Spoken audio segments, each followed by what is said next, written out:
Good morning, this is the Eager Beaver Show. You are listening to a True North Eager Beaver Media Incorporated podcast.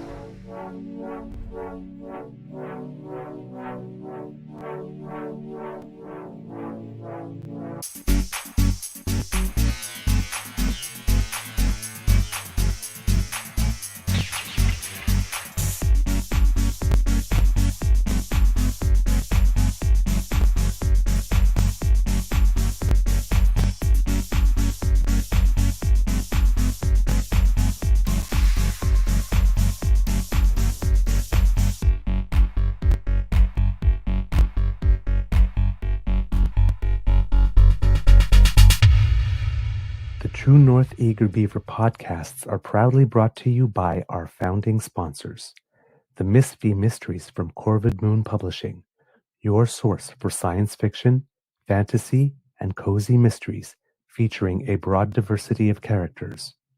PsychicTarot.ca, book your tarot reading and unlock your spiritual journey. And the Pepper Master, hot pepper sauces made from farm-fresh ingredients to thrill your taste buds and expand your mind.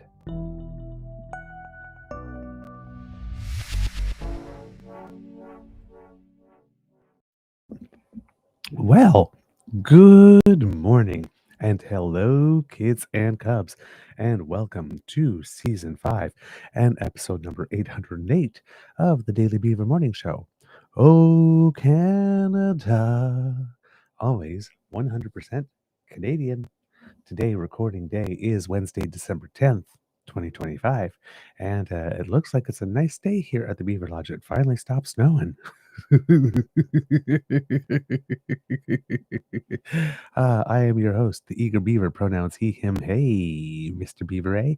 And not with me as usual is my good friend, Mr. Grizzly. But yesterday he had the continuation of his coverage of, sorry, pardon me. I have something in my throat before we just went on air. I was how would you say, having my morning breakfast.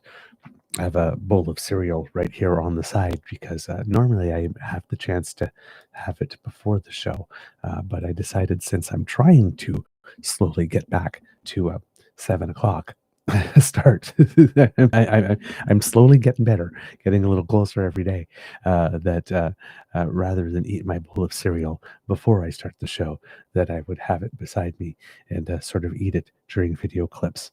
So actually when the music finished and the intro started, I had literally finished my last chew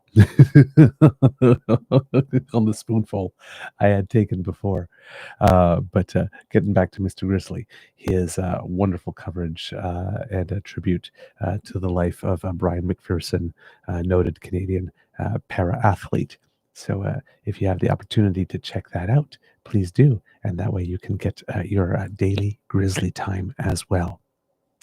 A big thank you goes to our podcast founding sponsors, the Pepper Master, the Miss V Mysteries from Corvid Moon Publishing, and PsychicTarot.ca. Kids and cubs, how is your mental health doing today? I have to tell you, I have to share with you because I have personal news, is very, very good. Because yesterday, finally, how would I put it?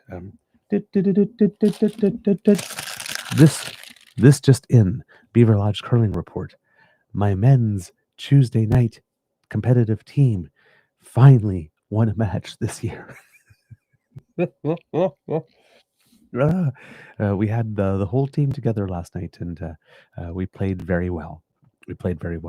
We were up 6-0 after the first 3 ends, and we had 3 in the house, pressuring them to go up 9-0, but they made a good shot to get their one, and I guess they had decided they had had enough at that point, and they conceded after 4 ends. I guess it wasn't working well for them. So we got our first win. Yay! It took us long enough. I think we lost 8 in a row to start the year. So there we go. we're back in the saddle, kids and cubs. Yeehaw! ah, and I'm not sure if I shared it, but my Monday morning senior men's team were doing really well in the second round. We man in the first round. We managed to stay in C division, which was the first time we were there, and we competed well enough to stay. And we started the next round with 2 wins. So right now, um, if like they say in French, if la tendance se maintient, if the trend is your friend, um, we're in a position to maybe be going up, maybe be going. Wow, that's a lot of stammering. To be going up to B division at the end of this round if we can remain among the top 2 in our division. So keep your paws crossed for us, kids and cubs. We're aiming high. All right, that's enough about me. Like I said, just a lovely day.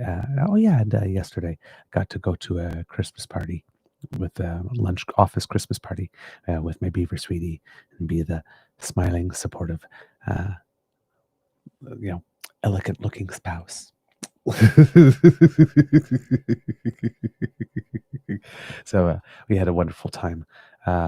We went to my Beaver sweetie is teaching at RMC this term, so we went there and wonderful people and had some wonderful conversations over some lovely food. So thank you for hosting us and.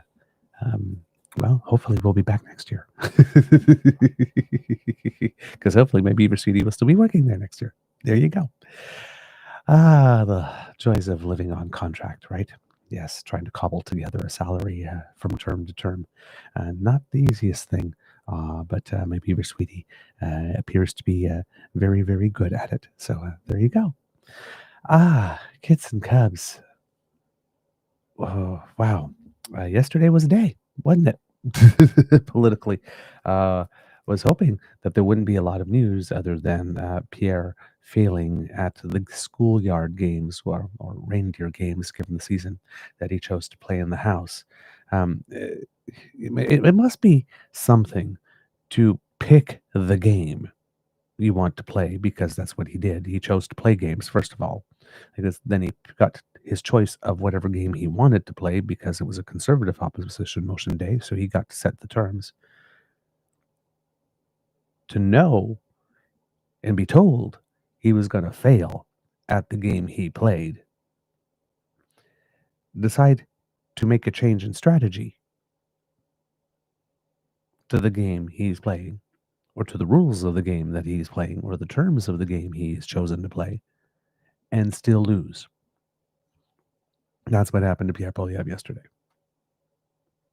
All the talk, all the ink, all the bandwidth, all the airtime,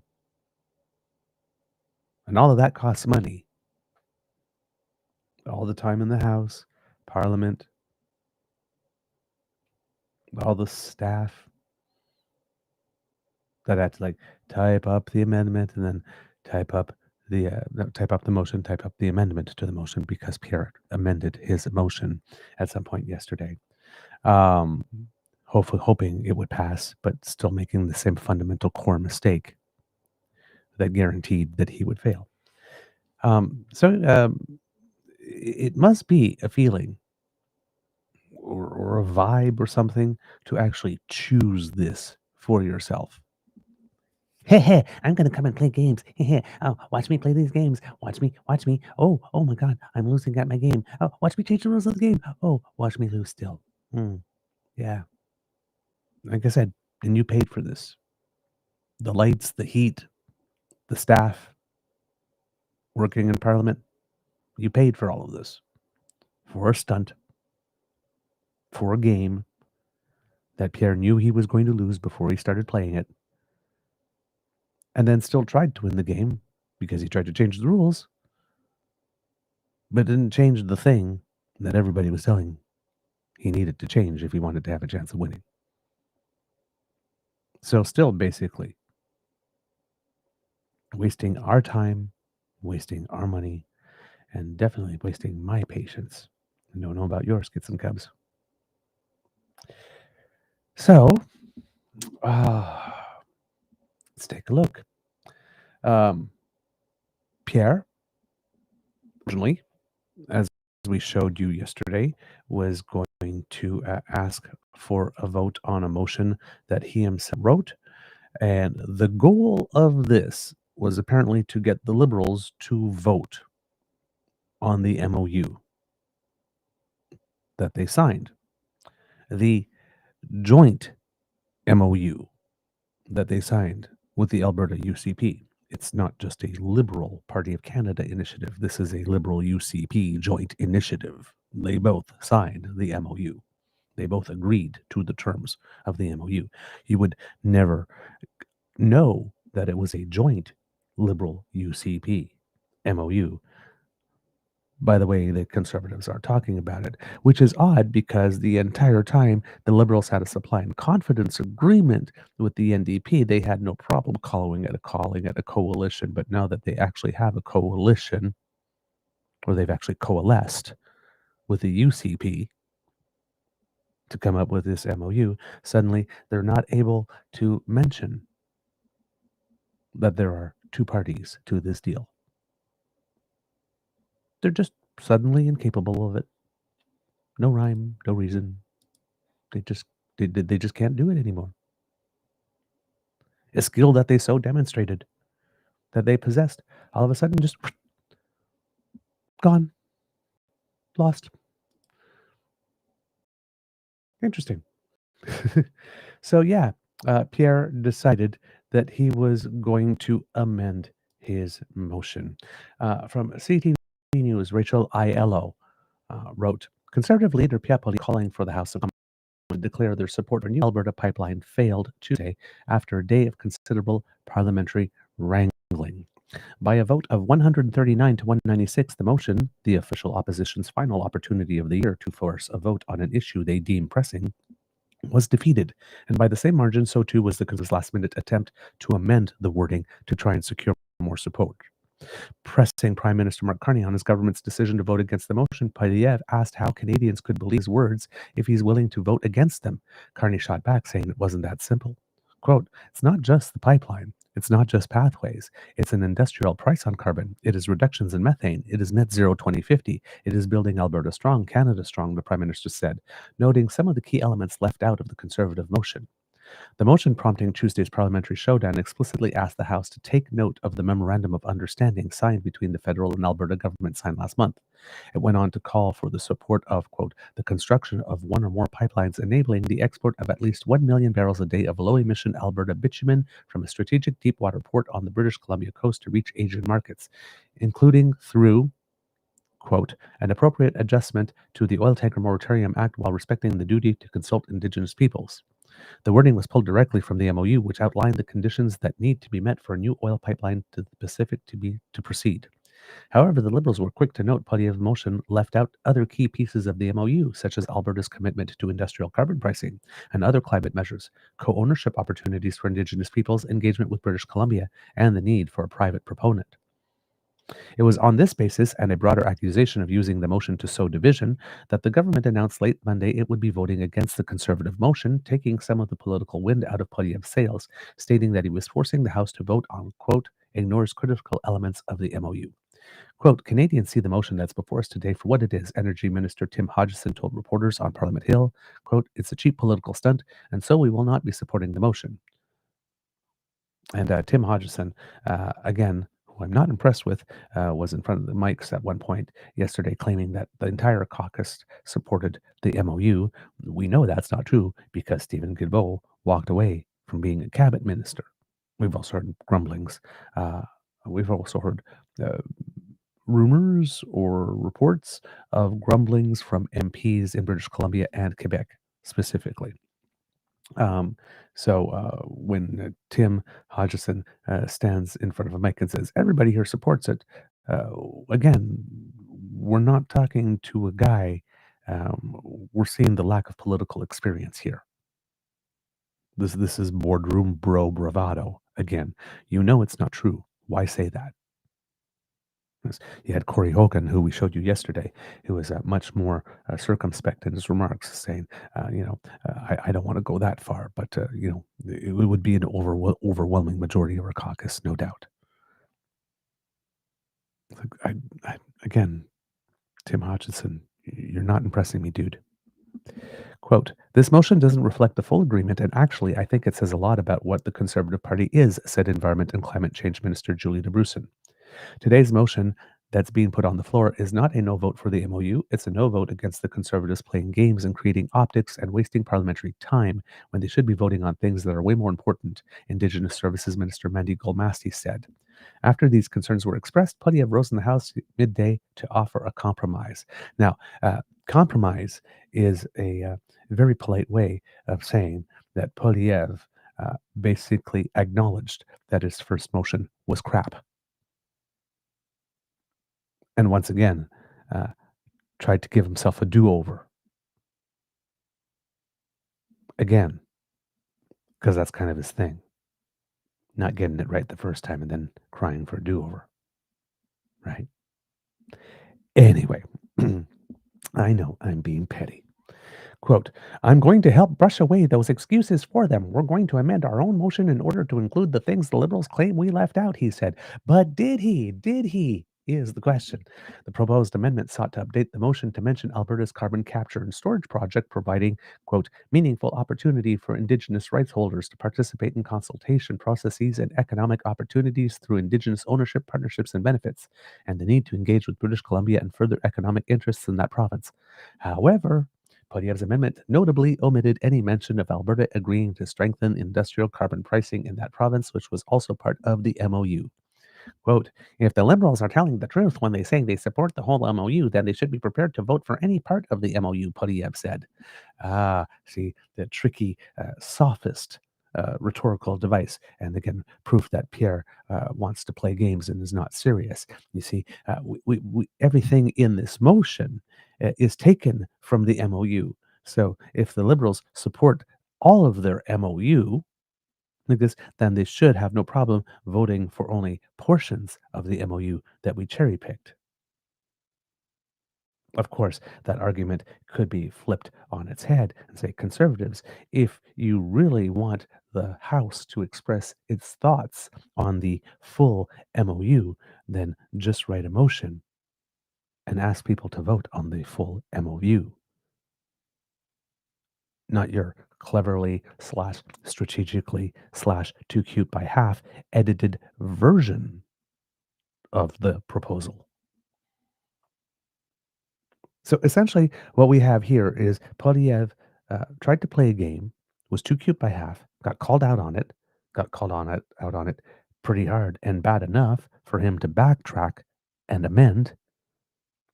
And then when he backtracked and amended the motion, was playing the exact same games he was playing the first time, not including everything, not asking the House to vote on the full MOU, cherry picking things from the MOU that were convenient for him and conveniently omitting things from the MOU that were inconvenient for him. So essentially, Pierre had two chances to write that motion. And both times, the Conservative Party of Canada and Pierre Poilievre himself voted no confidence in his own no confidence motion before a vote could even take place.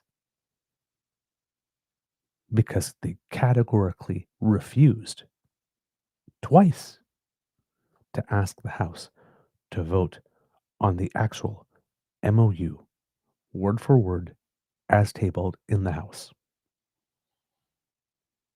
That's all he had to ask. All he had to do was include the MOU itself as tabled and say, vote on this. If you want the House to express itself on how it feels about the MOU, ask them to vote on the MOU. All of it. No additions, no omissions, just the MOU. The Conservatives were unable or unwilling to do that. Twice. I mean, it takes an incredible act of awesome leadership to screw up the first time on the wording of your motion, then have a take backsies, rewrite it, and screw up in the exact same way the second time as you did the first. Hold a vote on it, and then be proud of that. Hold the vote, lose the vote, and then be proud of that.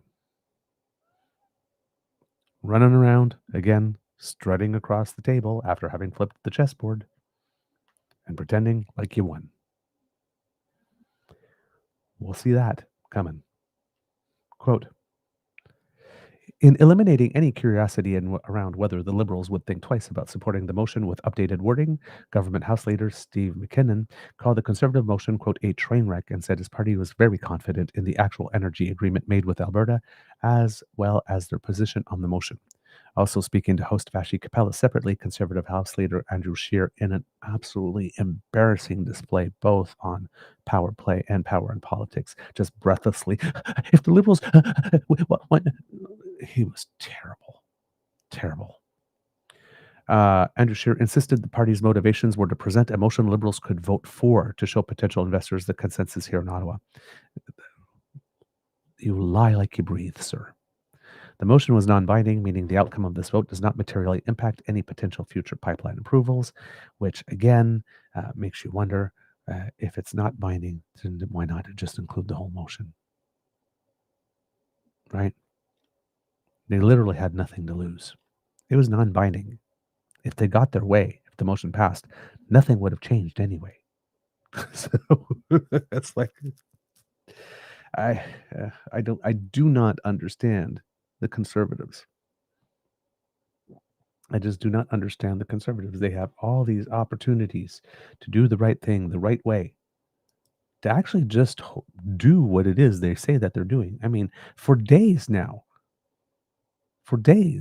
they have been telling the Canadian public, that they plan to have the House vote on the MOU, and then they ask the House to vote on anything but the MOU. It just does not make sense. Oh my God. All right. Let's see some wonderful moments from question period and from the House yesterday. This first one, I believe, was sent to me by Kit Tabby G during the show yesterday, and I missed it while the show was going on. And but here's a clip from Kingston and the Islands, and I believe the House Whip, if I'm not mistaken. Yes, Government Whip, Mark Garrettson, talking about. Oh, well, this is not so much this motion here, actually. So this is no, this is something else. Sorry, I will save that for later. Please remind me in the chat because this is about Pierre Poilièvre using his faith as a weapon in the House of Commons, which is not related to the particular pipeline thing. So I will just make a note of that here. Let's so in the House, let me see this here. Oh, okay. So before the vote in the House and before stuff in the House, I guess the Liberals, the Conservatives actually put out a news release as well on their amended motion called Let's Get to Yes Together. The Liberals claim their caucus cannot support a motion on Carney's pipeline agreement because it only mentions the pipeline he committed to. That's why, in the spirit of collaboration, Conservatives will amend the motion to add even more language straight out of the Liberals' own MOU on private funding, Indigenous equity engagement with British Columbia, and greenlighting the Pathways project. And then they included the full text of the amendment below. But it mentions here, the Liberals claim their caucus cannot support a motion on Carney's pipeline agreement because it only mentions the pipeline he committed to. What else would they vote on? Pierre. What else would they vote on other than that which they have specifically committed to? This is just, it's really weird. Glenn McGregor, journalist covering Parliament Hill for City News Tito, says the Conservatives will amend their motion on the Alberta Pipeline MOU to include more language from the agreement, but the amended motion does not appear to include the Alberta support for industrial carbon pricing outlined in the MOU, giving Liberals a reason to still vote no. It would be awkward for Poilièvre's Conservatives to include language on carbon pricing in their motion, as they are vociferously opposed to it in any form. This is all politics and unlikely to have any bearing on whether this thing ever gets built. I'm guessing the MOU language on industrial carbon pricing is what is keeping the CPC from amending their motion to simply say, resolved, the House of Commons supports the MOU in its entirety. It is effectively a poison pill, so they went instead with language above. So basically, again, like we said, wasting everybody's damn time. All right, so in the House of Commons, let's see what there was, kids and cubs, for us to take a look at. And again, the computer is doing really weird things today. I cannot, I'm in a loop that I cannot seem to get out of. Very weird. Okay. So, let's, in no particular order here are some moments from moments of coverage, either during the vote or after the vote or while it was being debated or stuff of the like. The first one here involves the Prime Minister himself addressing Pierre Poilièvre, and with a very clever dig at the leader of the opposition, at the of his political and the overriding of in the House. All right, sorry for the overriding sound there for a second as I was trying to set it up, but here we go. We put the Interties proposal right in the motion, right out of his deal. We put the carbon capture right in the motion, right out of his deal. We put the pipeline and the overriding of the oil shipping ban right in the motion. It came right out of the deal that he signed. So now it's clear that the only thing he really cares about is that it doesn't include an industrial carbon tax that will drive jobs out, drive grocery prices up. Why is it that he wants a carbon tax without a pipeline when what we really need is a pipeline without a carbon tax? The Right Honourable Prime Minister. Mr. Speaker, the grand reveal has been made. Mr. Speaker, I'm not a lifelong member of this House, so I don't know all the rules, but I don't think there's a limit on the size of motions. And in fact, since the MOU is already translated, I think it would be very easy to take the entire MOU in both official languages and propose them if the members opposite would support everything that the Premier of Alberta has done. That's a very good question.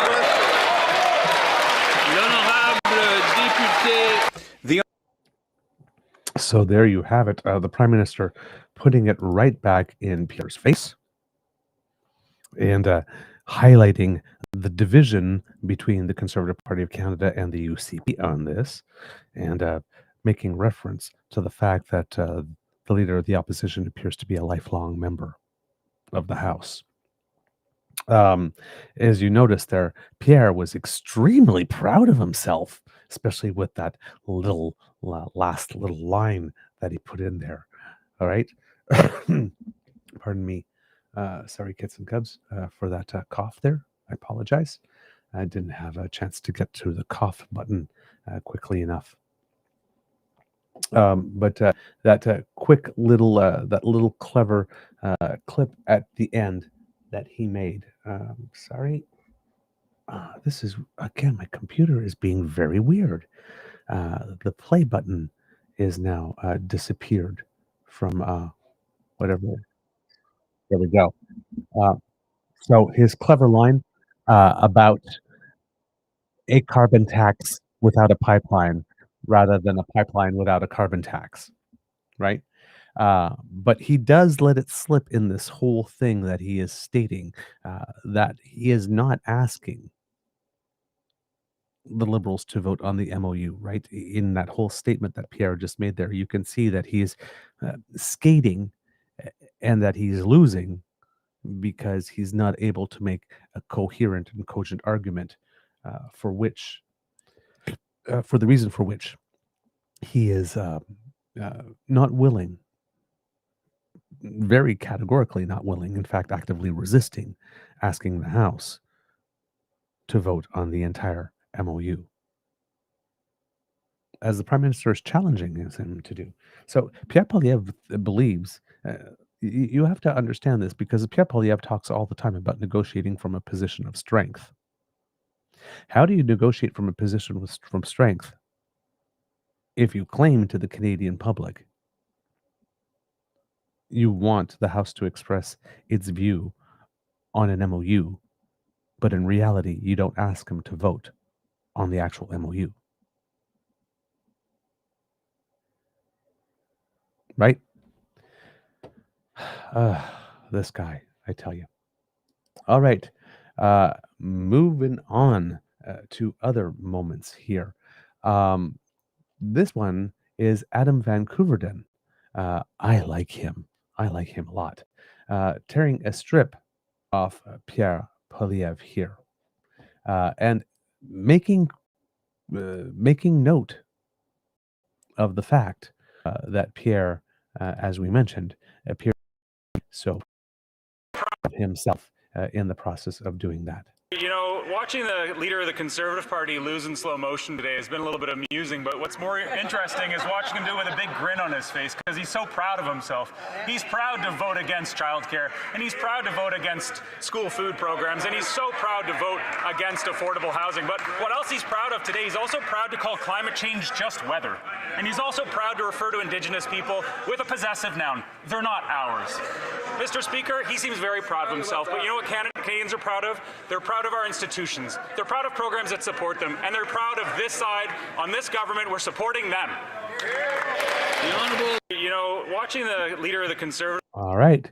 So Adam Van Couverden, again, noticing something that we noticed, Pierre being proud of himself for accomplishing not much, and for not doing what it is that he's telling everybody he is doing, what he's fundraising off. Again, when we're talking about this grift, right, the Conservatives fundraised off this motion. They promised all of the people that open their wallets and donate to them that they would force the Liberals to vote on their own MOU, and then they did not do that. Some people would call that fraud. Conservatives would call it fundraising. Moving on. I'm as you can see, kits and cubs, I have very, very little patience for them today. All right, and now we have Andrew Scheer post vote doing the stammering and silly stuff that Andrew Scheer does. One of the important things you might want to know about the vote yesterday is that Mark Carney was not in the House of Commons for the vote. I believe he voted remotely, but neither was Pierre Poilièvre. Yes, I will repeat that. Pierre Poilièvre, who concocted this whole thing, who spearheaded this initiative, who even amended his own original motion to try to create a different type of trap, knowing it would lose, voted remotely so that there is no image of him voting in favor of a motion that lost. You would think that given it was his own motion, and as Greg McEachern states, and given all Pierre's trying to make an issue out of the PM leaving QP. Remember a couple of weeks ago when Pierre was turning around? I asked you a question. Debate me. Oh my God, I can't believe you. I was in the House of Commons and I asked you a question and you left. Well, the Prime Minister was leaving for to go to the AFN, it would appear.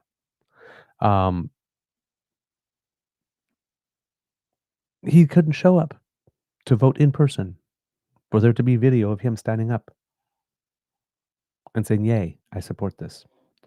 So yeah, just a little interesting tidbit. Here is Andrew Scheer, as I mentioned, doing what only Andrew Scheer can do. I just can't believe the Liberals voted against their own MOU. I think what's clear now is that Mark Carney... Why was Pierre Poilièvre not in the House, sir? Why was Pierre Poilièvre not in the House? What's clear is that Mark Carney has no intention of actually getting a pipeline. Why did your leader vote virtually on his own motion, sir? So, Andrew Scheer, as you can see here, try to make it about the Liberals, the reporter not taking that at all, cutting Andrew Scheer off during his monologue that he can't even get words out to state without stuttering or stammering, and being asked why Pierre wasn't there. And then Scheer just blowing right past that, continuing on his first line that he's not getting out well, then turning on his heel and waddling off. You're paying for this, Canada. You're paying for this level of lack of professionalism and courtesy and thought, for these repeated insults to your intelligence. You're paying for this. You think the Conservatives are using their own money to do this? They're making you pay for this. Ugh, this party, I swear. All right, what else do we have for you here, kids and cubs, in these moments? Let's see. There was another moment that wasn't necessarily related to this, but there was an MP, Stephanie McLean, who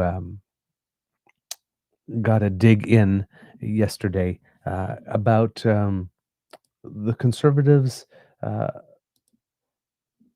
job creation policy. So I will share this. Like I said, not because it's related directly to the motion, but just to give you a sense of how the Conservatives in the House are failing across the board. When things on a given day on one subject, they tend to go wrong for them on several subjects. And they're not once they lose their footing on one, they seem to lose their footing on everything. During the course of the day, they just fall apart. Mr. Speaker, this Prime Minister told Canadians he should be judged by prices at the grocery store. Well, 8 months later, those prices have skyrocketed. I've heard countless horror stories in Edmonton of families struggling to afford food. I've even heard of single moms selling their furniture online to pay for rent and groceries. Just this week, Miranda from North Edmonton told me, I honestly don't know how people are getting by. It's heat or eat. When will these Liberals cut their inflationary spending and gas the industrial carbon tax so Canadians can afford to eat? The Honourable Secretary of State for Seniors. 2025 winds down and we're reviewing our Spotify Wrapped. Let's look at the Conservatives' 2025 Wrapped. In 2025, the Conservatives lost their 4th election in a row, spent Alberta's money on a by-election so they could say they created at least one job, invented imaginary taxes, and presented a platform with no plan to support seniors or families. Mr. Speaker, they need to work on their playlist because they are not listening to the same tunes as Canadians. So there, Conservatives having created one job, passionate delivery by both speakers. Seriously, y'all need to stop reading. You know what your question is going to be about. Rehearse it. Come on, man. Doesn't take that long. God. So yeah, again, there was lots of things that a Conservative MP said in that whole loaded lead up to that question. Uh, heat or eat is from the party that doesn't believe in social programs. Pierre also said that one very smugly and with a big smile as if he was proud of himself. Now, maybe he wasn't smiling. He was more pissed off that day, apparently, seeming that he was even asked the question. But they don't believe in social programs. And they ran on telling us that all we had to do was eliminate the consumer carbon price.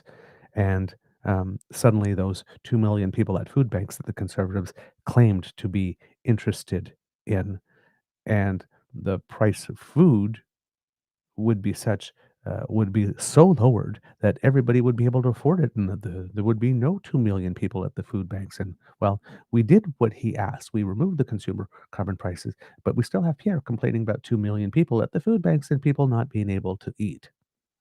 And now he wants people to believe that it's the industrial carbon price. That if we remove that will do it this time.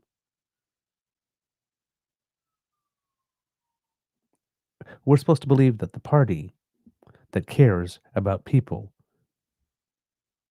who are choosing to heat and not eat.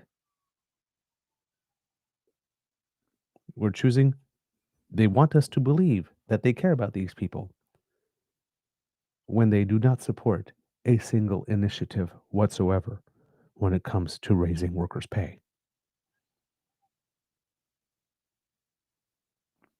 You don't cut taxes to help people afford more. You can, but there's only so much, because there's only so much taxes that we pay. You boost their income. You pay them more. And Conservatives are unilaterally opposed to that. In fact, I think there's a province in Canada at the moment, I can't remember which one it is, but I remember there was something flashing across my screen. I should have stopped and noted it, or maybe it's in the United States. I can't remember off the top of my head. That want to pass a law, or don't want to increase the minimum wage because they claim corporations can't afford it. If we actually ask corporations to pay people the minimum wage, corporations can't afford that. Pay people more. If you want people to be able to afford food, don't cut a little tax here and there and then claim it's going to solve things. Boost their pay. And if we're talking about the poorest of the poor, which the Conservatives never do when they talk about people who can't afford to heat or eat, then that involves increases in social transfers, sir, and you don't believe in that. I don't get the Conservatives wrapping themselves in an issue, saying, "Oh my God, this is so terrible," when they have absolutely no intention whatsoever of doing anything about it themselves. It's just really weird. And then finally, Mark Carney, once again, getting the better of Pierre Poilièvre by pointing out something that is true, yet in the Conservatives and the Conservative leader. And again, the computer being really weird today. And here we go. Sorry again for the outburst of sound. I took the wording for the motion right out of his deal. And if he votes against the motion, he's voting against the pipeline to the Pacific. He's voting against overriding the discriminatory and anti-Canadian ban on shipping our energy abroad. He's voting against consultation with the First Nations people and the British Columbia government, and he's even voting against his own beloved carbon capture and storage, all of which I took word for word right out of his own deal.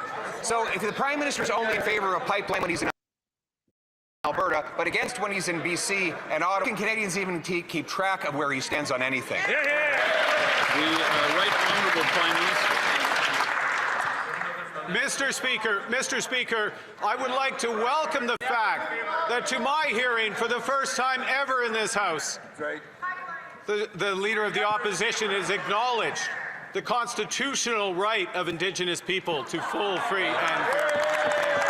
For the first time he's ever acknowledged the role of the provinces in these pipelines. But he hasn't acknowledged yet the need for an industrial carbon price or the reduction in methane, two things that the Premier of Alberta acknowledged, signed wholeheartedly as part of a complete meal. And there you go, kids and cubs.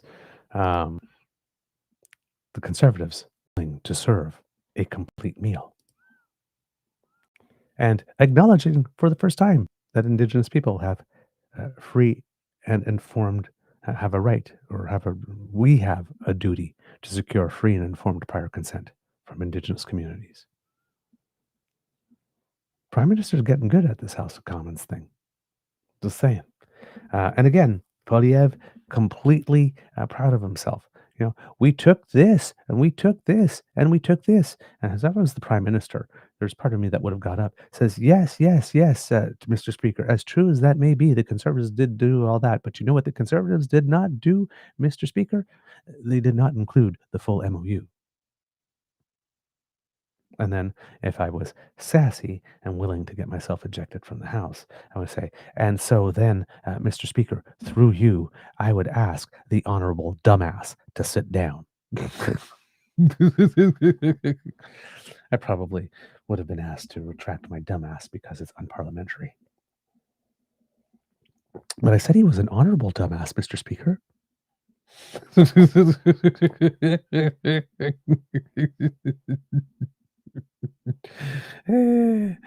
Yeah, I'm petty.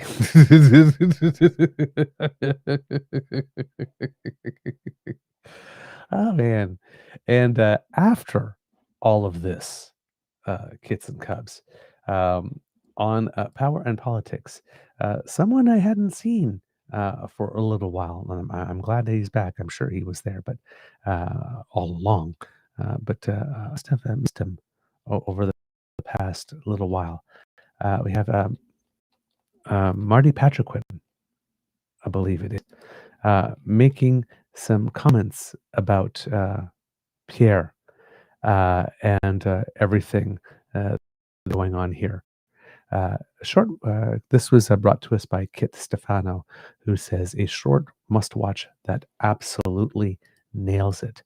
So let's bring that to you, kits and cubs. I like Marty Patriquin. He has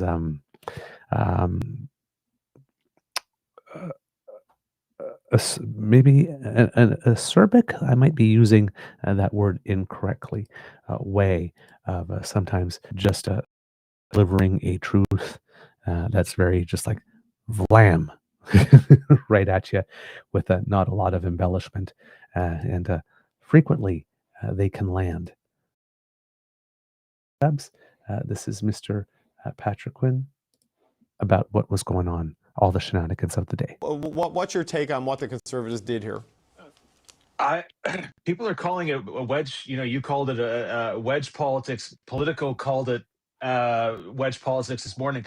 I think that's aspirational, because when you're doing wedge politics, you're supposed to be shoring up support for your side and sort of degrading or embarrassing the opponent. This motion did neither of those for reasons that were sort of pointed out there. It goes against what Conservative Premier of Alberta, Danielle Smith, negotiated herself with the federal government, number one. Number two, it calls on the Liberals to support a pipeline that the Liberals have already supported. this stuff just reeks of futile outrage on being outmaneuvered on the part of the Conservatives all the time. They're mad. They were mad when woke Bay Trudeau was there saying no to all pipelines, and now they're mad that Carney is out there being better at Stephen Harper than Pierre Poilièvre. It's embarrassing, man. I don't see any sort of political advantage to what happened today. Guys, get back to work. Like do something useful. You have been, the Liberal Party has been in power for 10 years, during which there's been 4 leaders that have lost to them. This is an example of why they're going to lose again. Well, look, woke Bay Trudeau, as I think you called him, he said no to all pipelines except for the one that he bought and built, the TMX pipeline, right? Yeah. Which woke Bay with an asterisk. Right, I gotcha. All right, fair enough. But and there you go. Kids in cups. Pretty much what I've been saying. An utter and total waste of time that yielded absolutely no benefit for the Conservatives other than some clip material that they can use. But they looked foolish, they looked unprepared, they looked unprofessional. I cannot understand how you can be a Conservative voter and watch these recent displays from the party, right? The party forgetting to table the amendment to the motion, the run-of-the-mill standard operating procedure motion to accept the budget statement. Calling the RCMP leadership despicable and then having to backtrack, pretending that you meant it was only about Brenda Lucki when you made your comments in the present and not the past. Right? Just these repeated mistakes, not being able to take a win and accept yes for an answer on a pipeline. Oh, he's not serious about it. Really?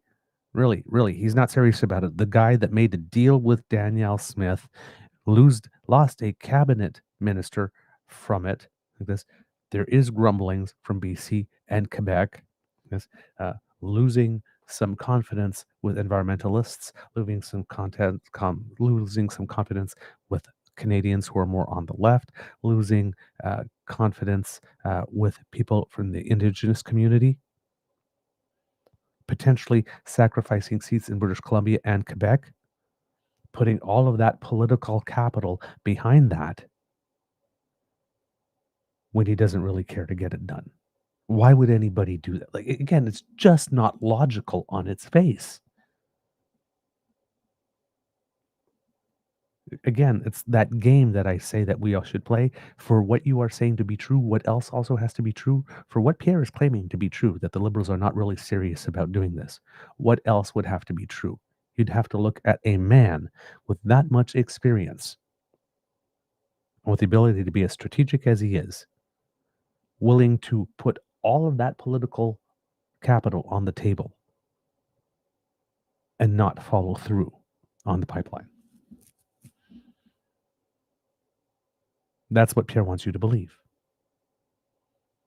When we have Justin Trudeau, as was pointed out in that last segment, who the Conservatives say, and Danielle Smith says, we would have never gotten a MOU with this, like this, under Trudeau, who actually bought the pipeline. And may I remind everyone again that the Conservatives and the UCP in Alberta, and of course the Liberals, I guess in the sense, are talking about building a whole new pipeline like this. And the Conservatives are telling us up and down and all around that, oh, absolutely, there'll be a proponent for this. There'll be a private sector proponent when we have a pipeline that's already built for sale. No shovels have to go in the ground. No environmental permits need to be secured. It's there. It's built. We did all the work. And who's offered to buy it yet? Where are all of these articles during the entire year or whatever time it's been operating saying people are lining up to buy this pipeline? Oh my God, it's such a fantastic thing.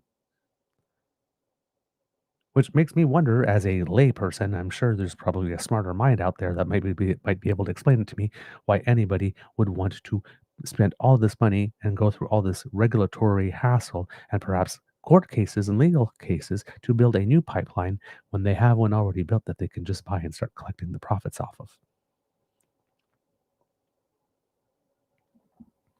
But maybe that's just me. So yeah, that's what the Conservatives were up to yesterday. And since I already showed one clip of something that didn't have necessarily anything to do specifically with the pipeline, showing how the Conservatives' day wasn't good on all fronts, this would be the perfect time then to bring in the one from Tabby G that she mentioned to us yesterday with regard to Conservatives' faith in the House of Commons. This is Mark Gerritsen, as I mentioned, Kingston and the Islands, the government whip. And referring here in these comments to Jamil Javani. The member from Bowmanville North made a comment earlier. He made a comment about my faith.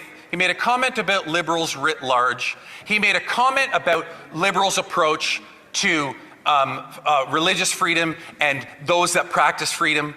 That member knows nothing about me. That member does not know where I was baptized, does not know what school I attended. He knows nothing about where I was married or the advice that from time to time I seek from my pastor. He knows nothing about that. He knows nothing about the school that my children go to and the religious teachings that they receive there. And you know why he knows nothing about that, Mr. Speaker? Because it's my choice. It's my faith.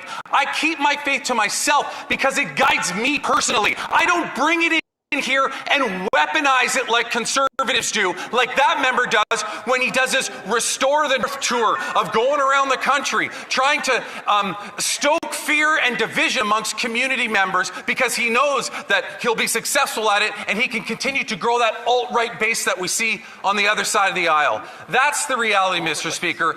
I have no interest in coming into this place and divulging to everybody here what my religious beliefs are or how I practice faith, because our system is designed to specifically not allow that to be part of the debate in here, regardless of the fact that the Conservatives routinely try to bring that up in here. Thank you, Mr. Speaker. The member from Bowman. And there you have it, kids and cubs.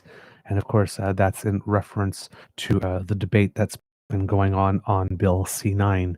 I believe the bill that has been introduced to sort of replace the online harms bill, in which the federal government, along with the bloc, are in negotiations to remove a clause in there that would protect basically hate speech on the basis that it would be founded in a religious devotion or religious belief.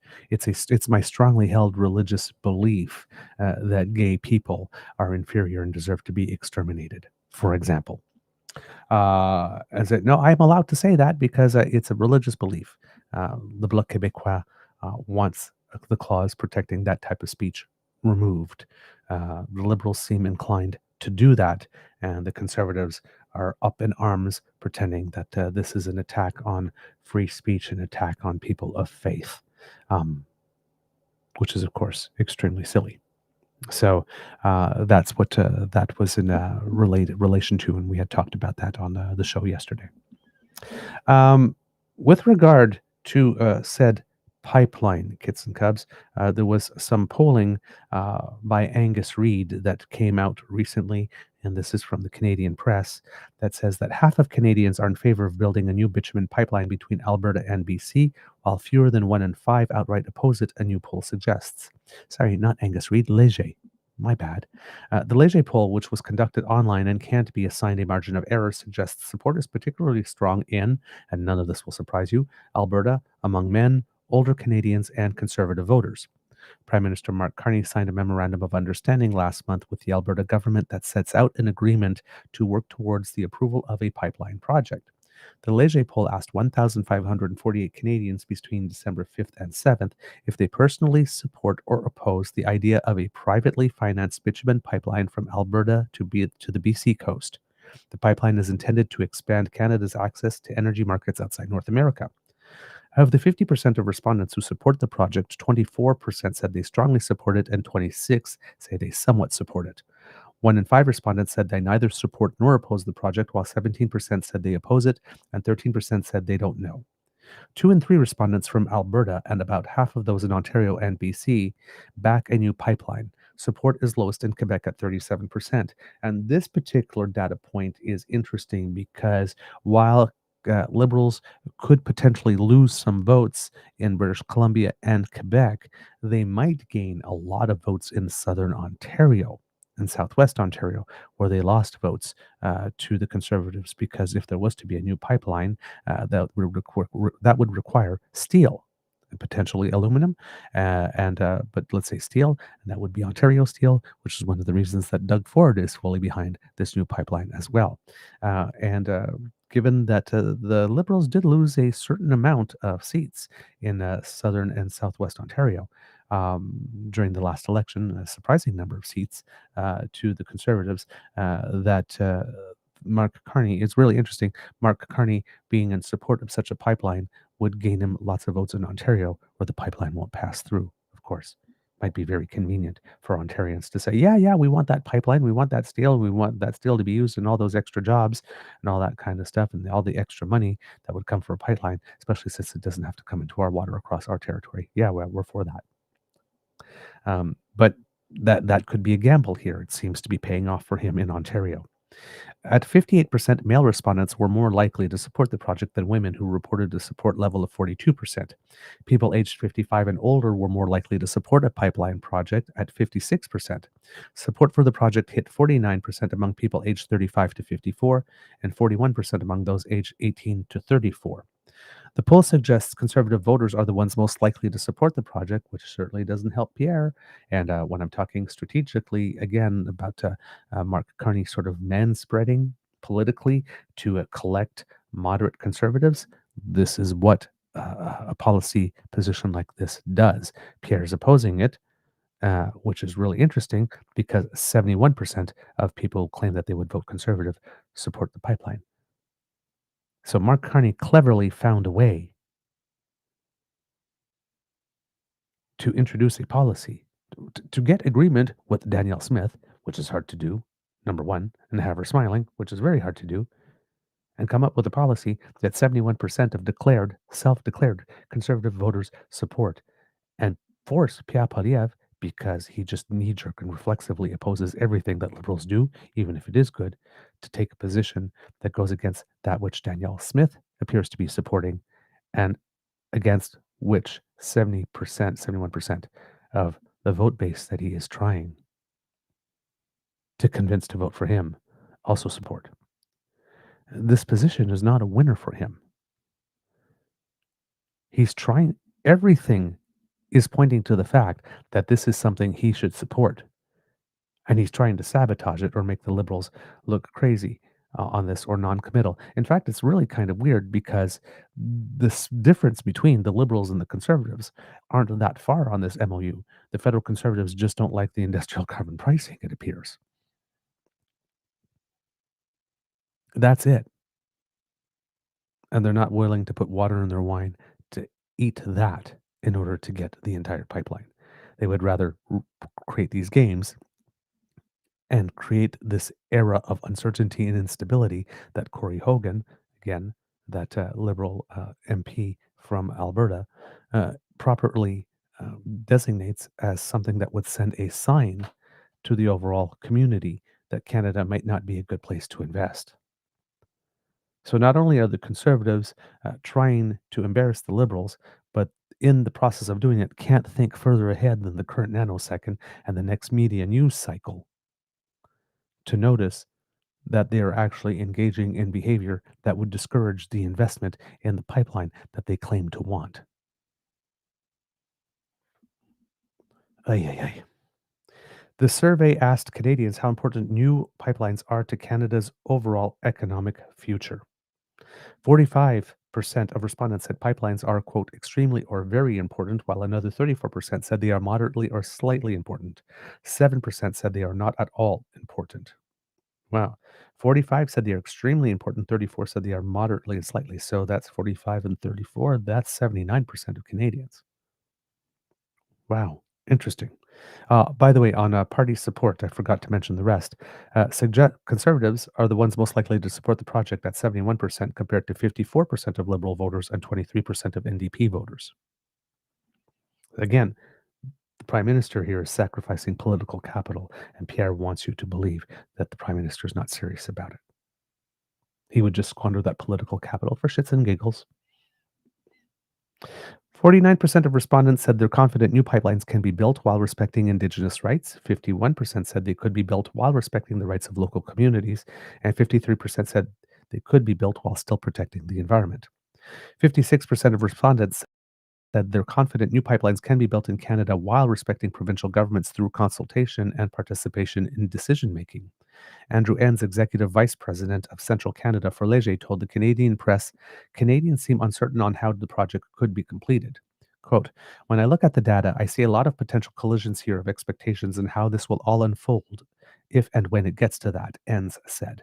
Canadians are starting to get a little bit, I think, anxious or losing a little bit of patience in terms of the government's ability to really move forward on some of these big announcements.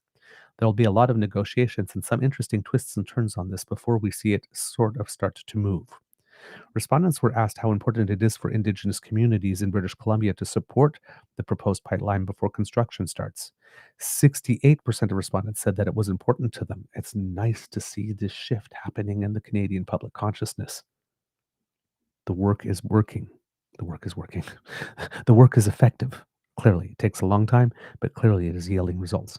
So 68% of respondents said that it was important to them that Indigenous communities in British Columbia support the proposed pipeline before construction starts, while 21% said it was not important. Respondents were asked if they would support or oppose a pipeline project being fast-tracked if the federal government names it a project of national interest. 55% of respondents said they would support a fast-tracked pipeline project, while 26% said they would oppose it. At 73%, Conservative voters were more likely to support fast-tracked approvals under BLC 5, the One Canadian Economy Act, compared to Liberal voters at 61%. Enns said those results show that Canadians are still quite seized by the need to bolster the domestic economy. Quote, a pipeline seems to fit into those plans, Enns said.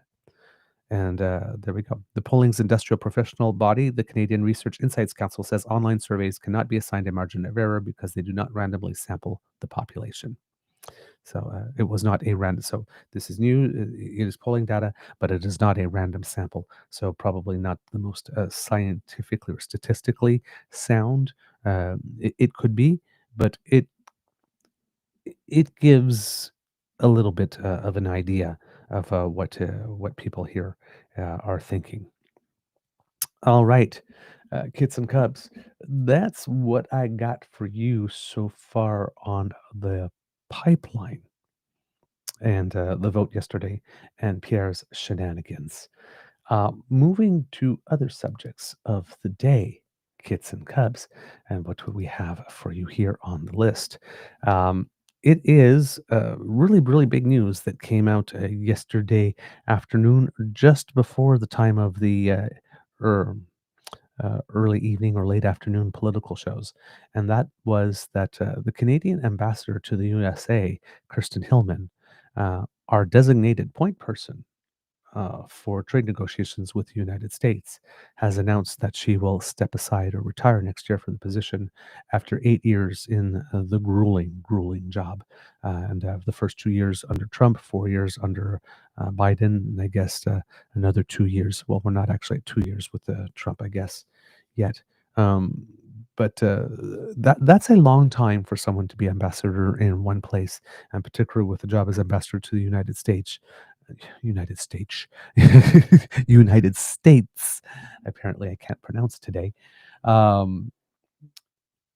is an incredibly long tenure in a job that is extremely demanding. So there might be some people who wish to read into this and maybe take some messages. Does she still support the government? Does she not? Is she just tired? Who? Whatever. You can look at that, but by any stretch of the imagination, that is a long time to be in that position, and particularly given the state of U.S. politics these days. Um, how just exhausting it is, and just um, edgy isn't even like strong enough word for it. How coarse it is that people would get exhausted earlier than they would. So I am not surprised at all that this would happen. It's also a good time in one sense, because now that we're moving from attempting to negotiate a quick deal um, to try and resolve whatever trade issues the United States says that they have. Um, when we realized that it was not going to be on the menu. Uh, and now it looks like, basically the pre-negotiations or in negotiations within each country um, with regard to how it is we're going to proceed on the broader review of CUSMA. I've already started. And it pretty much looks, or the United States is signaling that they would like to pretty much pull out of this in some way, because they prefer to have two bilateral deals, which might mean 16 years of renegotiating something every year as they try to claw back a little more, a little more, a little more. Um, when we're looking at that type of situation, it might be time for a new team to come in, or if there was time for a new team to come in, that would be it. Best not to have her be the point person as we start this process, only for her to leave 6 months into it, for example. So that's what's going on here. Is an absolute. She's correct in terms of timing, that this would be the right time to do that. Ambassador Hillman, there is no doubt whatsoever, anywhere in anything that I've read, that she has been absolutely fantastic in the job. Originally was a trade negotiator, I believe, and then got elevated to the job of ambassador, and then ended up doing a whole lot more trade negotiation on behalf of Canada. So extremely accomplished, great reputation, very much respected by her peers. Nobody has a bad word to say about her in any way, shape, or form. So this is a loss. This is a loss, but it's not unexpected, and it's certainly not unreasonable that she would want to leave, given the amount of time she's been in the position. According to Catherine Tunney of CBC News, Kirsten Hillman, Canada's longtime ambassador to the United States, is leaving her post in the new year, marking a key shakeup amid tense trade relations with U.S. President Donald Trump's administration. Hillman announced the move Tuesday in a social media post, saying she will, quote, remain available to Canada's negotiating team as they navigate the potentially rocky period ahead. Quote, it has been the greatest privilege of my professional life to have served and represented Canada and Canadians during this critical period in Canada-U.S. relations, she wrote. Quote, while there will never be a perfect time to leave, this is the right time to put a team in place that will see the Canada-U.S.-Mexico agreement review through to its conclusion. Hillman represented Canada in Washington as ambassador, first in an acting role and then formally as of 2020, and was the first woman to be appointed to the prestigious posting. The lawyer helped the former Liberal government negotiate the updated North American Trade Agreement, now known north of the border as CUSMA. The agreement enters its mandatory review period next year. So here a little correction on myself. It seems that she hasn't been ambassador for 8 years, but really 5, but had been posted to the U.S. Diplomatic mission for 8 years. I'm guessing originally as the trade negotiator, and then acting, and then or wait a minute. Oh, first acting role and then formally as of 2020. So she was acting in ambassador role before that. I'm not sure how long she was in the acting position before. Maybe later on in the article will say so. So here it says, she also served as chief negotiator for the Comprehensive and Progressive Agreement for Trans-Pacific Partnerships, or the CPTPP. Hillman told CBC's The National that she told Prime Minister Mark Carney in the spring that her intention was to resign in 2026. She again pointed to the upcoming CUSMA negotiations as a reason for her departure. Quote, "It's the right time to put a team in place that's going to be here to see those discussions through, so it just seemed like a natural point," Hillman told host Adrian Arsenault. Quote, "I would not make a decision that I felt was not good for Canada. And I feel that the decision right now, as I say, is at a time when we can make a transition to a team that can see these negotiations through." In her statement, Hillman pointed to her work helping secure the release of Michael Kovrig and Michael Spavor as a highlight. In 2018, the two Canadians were detained by China's communist regime for 1,019 days, collateral as part of an international legal dispute involving a Huawei executive. Quote, "In a relationship as deep and as complex as ours, pressing and consequential issues arise almost daily, yet none was more personal to me than the hundreds of hours I spent with U.S. and Chinese counterparts working for the release of Michael Kovrig and Michael Spavor," Hillman wrote. Prime Minister Mark Carney thanked Hillman for her intelligence and diplomacy. Quote, "As one of the longest-serving ambassadors to the United States in our history, her wide-ranging and constructive engagement with all branches of the U.S. government, as well as with leaders across America and Canada, have yielded crucial results for Canadians," he said in a statement. The Prime Minister did not indicate who he has in mind to take over her position. Mark Wiseman is one name being considered as a replacement for Hillman, but the process hasn't been finalized, sources told Radio-Canada. Bloomberg was the first to report that Wiseman was being considered. Wiseman is a member of Carney's Canada-U.S. Relations Advisory Council and a former chief executive of the Canada Pension Plan Investment Board. Former Prime Minister Justin Trudeau called Hillman, quote, "a real patriot." Quote, "Her skill, toughness, and commitment to her country shone through from the very beginning," he wrote. "Kirsten, my dear friend, thank you for your outstanding service." Trade talks with the U.S. have largely sputtered out. Trump suspended negotiations in October, irate over anti-tariff ads run by the province of Ontario during the World Series, which quoted former President Ronald Reagan's views on tariffs. Over the weekend, when the president was asked if he'll restart trade talks with his northern neighbor, he replied, "We'll see." So there we go. The ambassador stepping aside. Again, the right time to do that. I am also going to take a look here, kits and cubs, at the Globe and Mail's take on this, because it tends to be the newspaper record, particularly on things political, even though it leans a little bit right, and see if there's anything additional insights in there. And this is from Robert Fife and Adrian Morrow. Robert Fife is the Ottawa bureau chief, and Adrian Morrow, for those who don't know, is the Globe and Mail's U.S. correspondent. So here it says that the source that indicated that Mark Wiseman could be, who's a close friend of the Prime Minister, could be the replacement for Hillman is not being identified because they were not authorized to publicly discuss the matter, it would seem. Here it says, in June, the Prime Minister had asked Ms. Hillman to stay on as ambassador to Washington and take on the role of chief negotiator in tense trade and security talks with the Trump administration. But Ms. Hillman had made it clear she did not want to stay in the job for very long.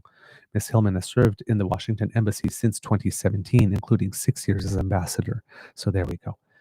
That's where the 8 years come from. So that my second deduction was correct. That she had been assigned to the embassy for 8 years, and then 6 years as ambassador, 5 years formally, and 1 year as acting. The Prime Minister said it was appropriate time for Ms. Hillman to leave with the negotiations on reviewing the U.S.-Mexico-Canada agreement, referred to as USMCA in the U.S. and CUSMA as Canada. So it seems that the Prime Minister does agree here.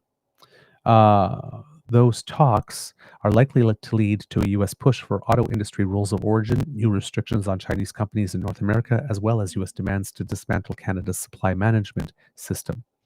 Ms. Hillman is a lawyer with deep experience in trade negotiations. She was a key member of the team that worked to revamp the North American Free Trade Agreement during President Donald Trump's first term. It was replaced by CUSMA. She also served as Canada's chief negotiator for the CPTPP, as mentioned earlier. Ms. Hillman and Trade Minister Dominic LeBlanc had been leading the Canadian team in talks with U.S. Commerce Secretary Howard Lutnick, Trade Representative Jamieson Greer, and Treasury Secretary Scott Bessent. Talks to reduce punching tariffs on Canadian steel and aluminium were going well until the fall, when Ontario Premier Doug Ford did what he did. Former trade talks between Ontario and Washington remain frozen. When asked on Sunday, this is Trump saying we'll see. Let's see, what else do we have here? Going back into her career, says here, in 2019, when former Ambassador David McNaughton resigned to become the head of Palantir's Canadian operations, Ms. Hillman took over as acting ambassador before being appointed to the role full-time the following year. Quote, through a period of transformation in the relationship, Ambassador Hillman has resolutely defended Canadian values and interests while promoting a stronger future for workers who depend on stable trade, families who count on a safe and secure border, and businesses navigating new global uncertainty, Mr. Carney said. So, Ambassador Hillman, thank you so very much for your service and your dedicated service, especially through some very, very, very hot files. Like I said, the detention of Michael Kovrev and Michael Spavor. She was there for the whole COVID period when we had to adjust the way that each nation was crossing the border and the rules for that. The first Trump administration, while negotiating Kuzma, and now here being our point person for negotiations in Trump's second term, and then, of course, seeing through playing a key role in the CPTPP. So for 8 years, those 8 years that she was at the Washington Embassy, she had an absolute lot cross her plate, and a lot that was extremely consequential and certainly required a lot of overtime and extra hours. I can't imagine she had much of a life over the last 8 years, considering everything that she was involved in. So a well-deserved rest, well-earned retirement, Madame Hillman. So thank you for everything that you have done. Probably one of the few Canadian ambassadors to the United States that might actually have some name recognition with the general public, given how visible she was and her longevity in the position. All right, kits and cubs, what else do we have today? Oh,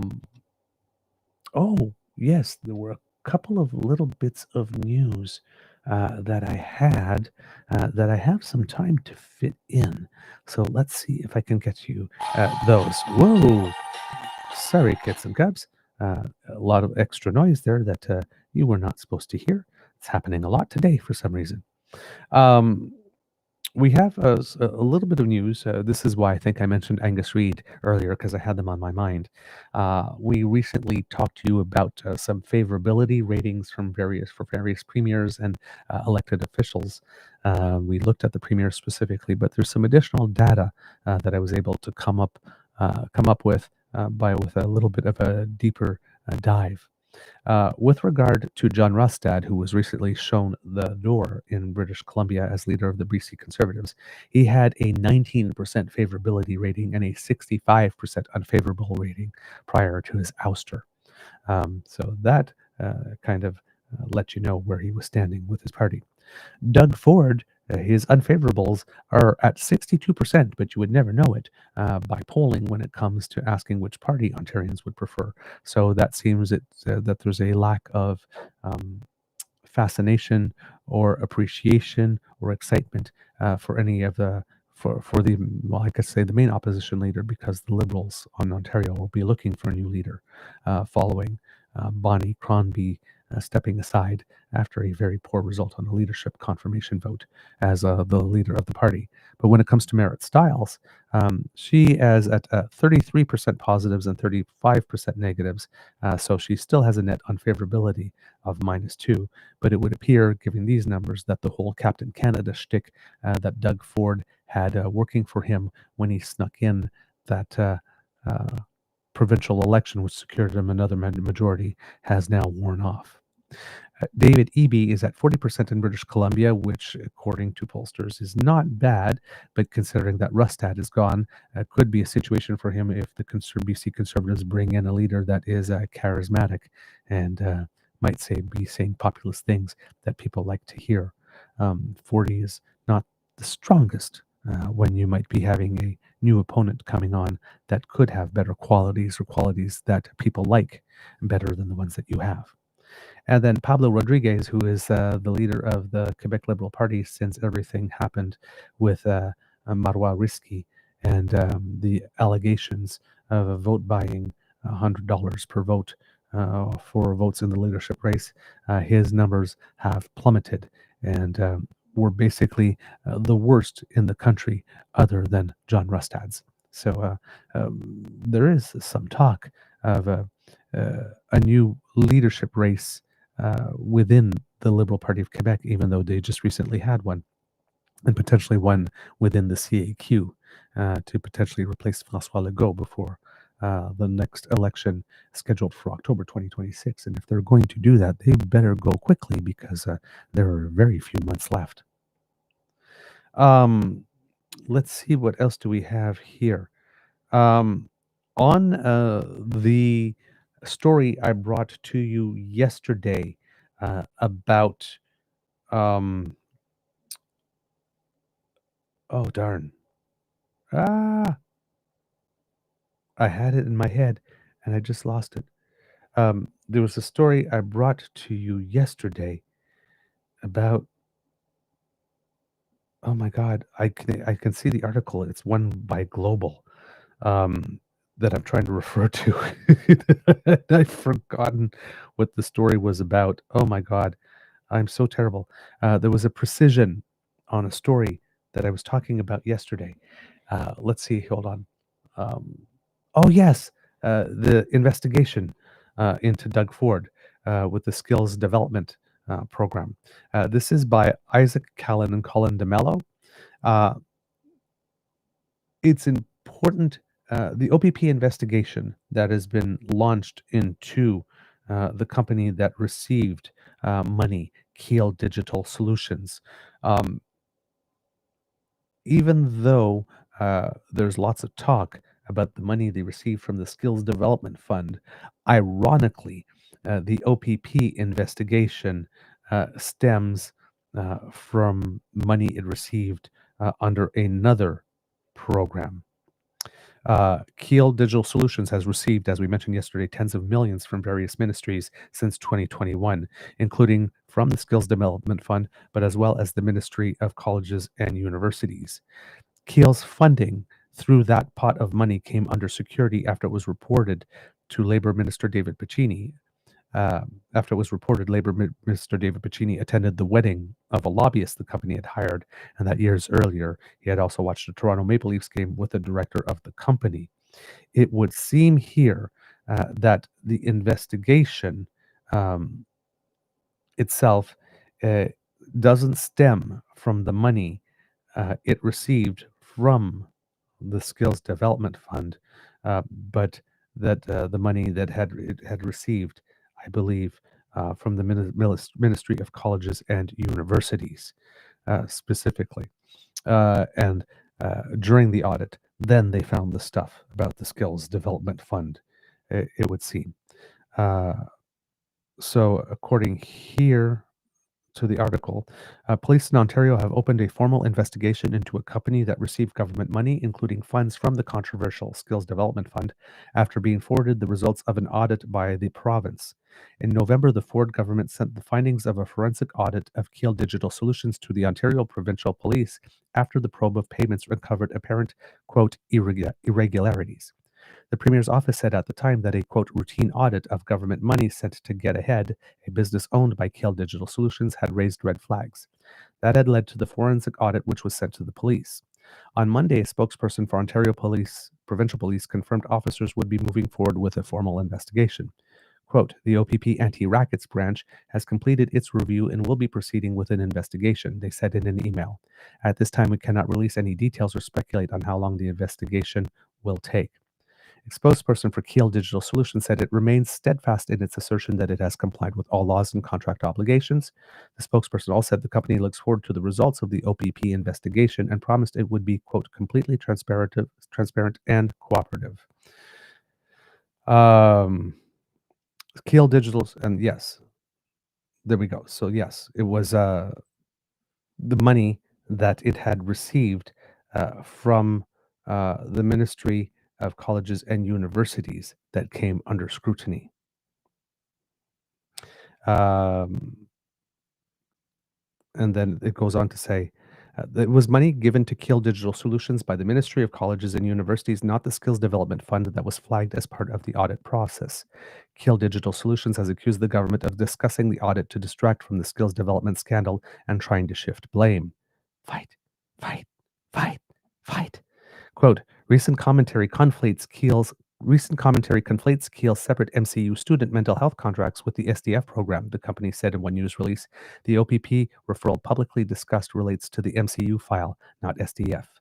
Founder Ahad Bendali accuses the government of looking for a way to avoid questions about the Skills Development Fund. Quote, somehow we went from a positive audit findings with the proposed new contract to a referral to the OPP in a criminal investigation, he wrote in a statement. The referral to the OPP is nothing but an effort to make Keel the scapegoat and allow the government to refuse to answer questions on the Skills Development Fund scandal. Keel Digital Solutions has also called on the government to release the forensic audit. Bum, bum, bum. Ooh, the plot thickens. We have drama.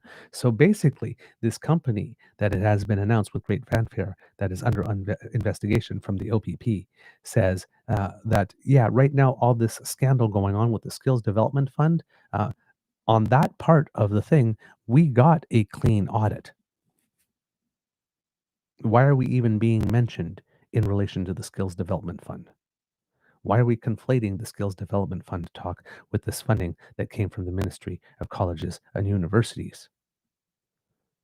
I guess the reason that that's happening is because Doug Ford must want to divert. Oh yes, it was all those terrible people to whom we gave that Skills Development Fund money to. And look, one of them's being investigated right now. It's not us. Except the people being investigated are not being investigated for Skills Development Fund money. They happen to receive Skills Development funding money, but they received other money, and the investigation is about other money. So why conflate them? Keel Digital Solutions is raising some serious questions. Doesn't mean that we still shouldn't look into what Keel Solutions has done with the MCU money. And perhaps if we see what they have done with the MCU money, perhaps with a trust but verify attitude, check to see if the same thing wasn't done with the Skills Development Fund money while we're here and checking. But it can both be true that there was something wrong with the MCU money and that Doug Ford conveniently saw this as an opportunity to just push all the story onto Keel so he doesn't have to ask any inconvenient questions. So yeah, just a tiny little detail I picked up in reading more sources that wasn't in any other source that I brought to you yesterday. So good on Global for having picked up that distinction. I'm sure with all the things that I had read, that if you sat together and thought about it, you could have seen the path that led one to conclude that it was the money from MCU that was at play, but it wasn't stated explicitly. The articles that we had didn't connect the dots for us, and this one from Global did. So good job, Isaac Callan and Colin DeMello, for having picked up on an element of the story that other people had missed. Good journalism. Well done. Kids and Cubs, I mentioned yesterday and the day before that I had a little bit of stuff for you based on the NDP debate.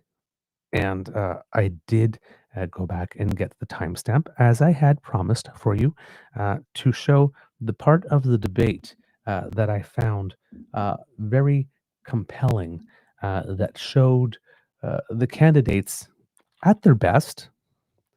And it came closer to the debate around the time where the moderator was essentially asking those who were on stage to comment about the path forward for the party, considering the state that the party is in at the moment without official status in Parliament, and not, I mean, doing better a little bit in the polls now, but not having done very well for a while, and having the bottom like I said, fall out of it during the last election, given they didn't achieve party status, which led to the stepping aside of Mr. Jagmeet Singh. And now we have interim leader Don Davies, who I have to say at the beginning when he took over the reins, I thought he wasn't doing the best possible job, but has since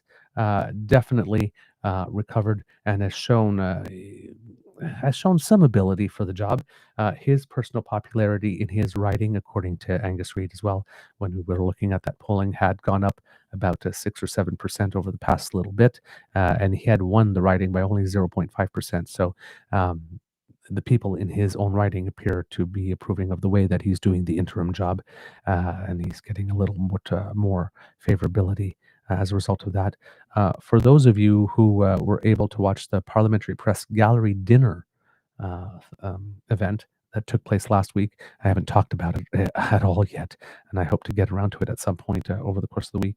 But Don Davies did show up, and apparently, for those who are not aware, the Parliamentary Press Gallery dinner is the one time a year where the press and members of Parliament get together, and members of Parliament essentially make fun of themselves a little bit, tell some jokes, deliver a speech that, could be a little cheeky and stuff. And, you take the advantage of the opportunity to make fun of yourself a little bit and show you can be human. And it's like there's just this moment for both sides to sort of like be in a room together, not be antagonistic for a bit, and for politicians to be able to show a different side of themselves, and maybe even certain members of the media.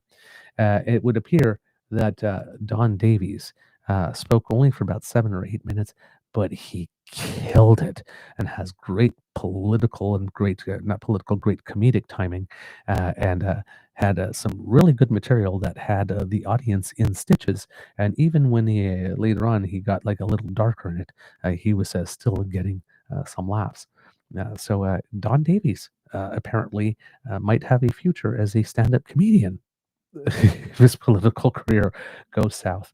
And apparently, as well, Pierre Poilièvre did show up, because Conservatives, since the days of Harper, are infamous for not showing up at these things. And didn't bring the house down, but was able to show a couple of times that he could laugh at himself and have other people laugh at him with him. But apparently his got a little edgy too, and was not as funny as Don Davies when he got a little edgier and darker. Prime Minister Mark Carney apparently did relatively well, but everybody knows he has a good sense of humor. And it seems that Yves-François Blanchet talked for way too long, and it wasn't all that funny. And it would seem that a lot of people were kind of giving him the sign of the hook, like get off stage, you're not helping, like please just leave. I haven't seen it yet, but these are supposed to be like short things, like 5 to 8 minutes, whatnot. Apparently he was there for about half an hour, just rambling on and rambling on and rambling on, and not reading the room that people wanted him to move on. So that's something I hopefully will have an opportunity to take a look at some point, and bring you some highlights as well. But it is on CPAC, not on their YouTube channel, but on their actual website's channel, if you're looking for it and would like to watch it, because it's usually a good evening with some good jokes and whatnot. So it's an opportunity to consume some politics in a less antagonistic way. Let's put it that way. And see our politicians and members of the media being human, which is nice. So moving to the NDP debate here, Kids and Cubs, this is the section that I thought was really well, that was really good, and where all of the candidates had a chance to shine. So Cal Bélanger, who was moderating the debate, was asking about the path forward. And later on, I might divide this into 2 sections or let this run all together, depending on the flow. But the first one was sort of like the path forward, and the second one is what all 5 candidates happened to come for provinces in which the NDP has formed government at some point. So asked them if there was anything about that experience or their experience of an NDP government in their own home province from which they here we go. Get some Cubs. Section, the NDP's path forward. So, New Democrats have formed government in over half the provinces. They've formed government in the Yukon, but they've never done so at the federal level. It's never happened. There's a debate in the party about why this hasn't happened. This is your chance to address this. But let me ask you this. Have you learned any lessons from our provincial wings, from the provincial wings of the party that have formed government? Or do you believe that being the conscience of Parliament is good enough? I'm going to start with Mr. McQuail. I got involved in 1980 because I wanted to change the way we treated each other and the way we treated the planet. I didn't get involved in politics to become a politician. I wanted to change what we did as a society. And I've been watching for 45 years, and I don't think we're making very good progress, either as a society or as a political party. Which is why what I'm saying is we have to figure out how to beat first past the post. And we also have to do what we've done in the past, which is build at the local riding level, figure out how to make membership work the best way a riding can raise money by figuring out a fair way of sharing money between the federal party, the provincial wings, and the local riding associations. And we've got to educate and communicate. Thank you, Mr. McQuail. Mr. Ashton, party of power or conscience of Parliament? Party of power, baby. We got to bring back this party to its roots. We got to be a voice for the working class, a voice for everyday working Canadians. We got to win back the voters that we lost, the working class wannabes, and show all voters that we can win. We got to go from the shop floor to the union hall. We got to earn people's trust back through our actions, not by what we're saying. We got to stop talking at people, but with people. We're going to build this party up by listening, organizing, and standing together. We're going to be a bottom-up movement, and we're going to be representing the voices of the people. We're not going to be speaking for them, we're going to be speaking with them. Thank you, Mr. Ashton. Madame Johnston. It's not good enough to not be a majority. We haven't seen the progress in our country because we haven't had enough leverage to make the changes in Canada that we need to have an inclusive Canada. Something that was inspirational that was happening in another province is actually the student movement that is completely left out of all of this. There's a phenomenal relationship, especially between the U of T NDP club and their provincial counterparts in the NDP. They do phenomenal work together. The students come out in 30 and 40 folks to come and help door knock in provincial elections. We're not seeing that turnout federally. That relationship is not there, and that has to change. We have to leverage our students that are active and passionate and want to do this work with us. Thank you. Mr. Lewis. Carl, I'll address your false dichotomy in debate. The path forward for the NDP is to stay laser focused on the everyday emergency of just trying to get by. Wealth taxes and public options are popular ideas. They're solutions for the 99%. Ideas like this won't just win us back voters, they'll bring in people who don't vote at all. We win by offering hope in hard times. Inside the party, we need to put members back in the driver's seat. These big solutions can only be won by big organizing. Riding associations should be 343 organizing hubs across the country. We show up for community struggles every single day, so communities show up for us at election time. This is how our comeback begins. Thank you, Mr. Lewis. Ms. McPherson. Listen, we are stronger when we work together. We are stronger when we are united across the country and when we work with the provincial parties. I think that's very, very important. You know, we also need to take steps to support riding associations across this country so that they can nominate candidates sooner, so that they can raise the funds that they need to raise to run a strong campaign. You know, we've done that in my riding. We've done that in Alberta, and I know how to win. I know how to beat Conservatives, and I am excited, and I am willing, and I am eager to take the lessons that I have learned winning the strongest seat in the NDP and use those lessons across the country. Thank you. We will now open the debate, all of you. All right, Kids and Cubs. So before we go into the second section, here, as you can notice here, we had Tony McPhail, farmer, and for whom proportional representation very much is his main issue, and he referred to it a lot during the debate.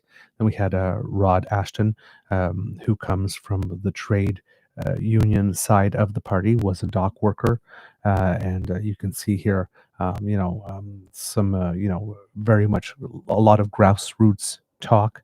You have Tennille Johnston, who's Indigenous, and I believe was a provincial member of Parliament, and done a very good job there, talking about issues that are important to her, and making the point that it's not good enough for the NDP to be the conscience of the nation, or to be the conscience of Parliament, and that one of the reasons that we haven't seen the types of changes that the NDP would like is because they haven't been voted in numbers great enough to be able to have the leverage to bring their policies across. Although they did effectively do it with the supply confidence agreement, they just refused to share credit, and, well, therefore shot themselves in the foot. Then we had Avi Lewis, who was recognized, I've seen in later analysis by Francophone speakers within the Quebec media sphere, as being the candidate that had the best ease in French, and the ability to communicate somewhat effectively. Making his case again for what it is that we could be doing here, and what the future path is for the NDP, a bit more on sort of like the activist side.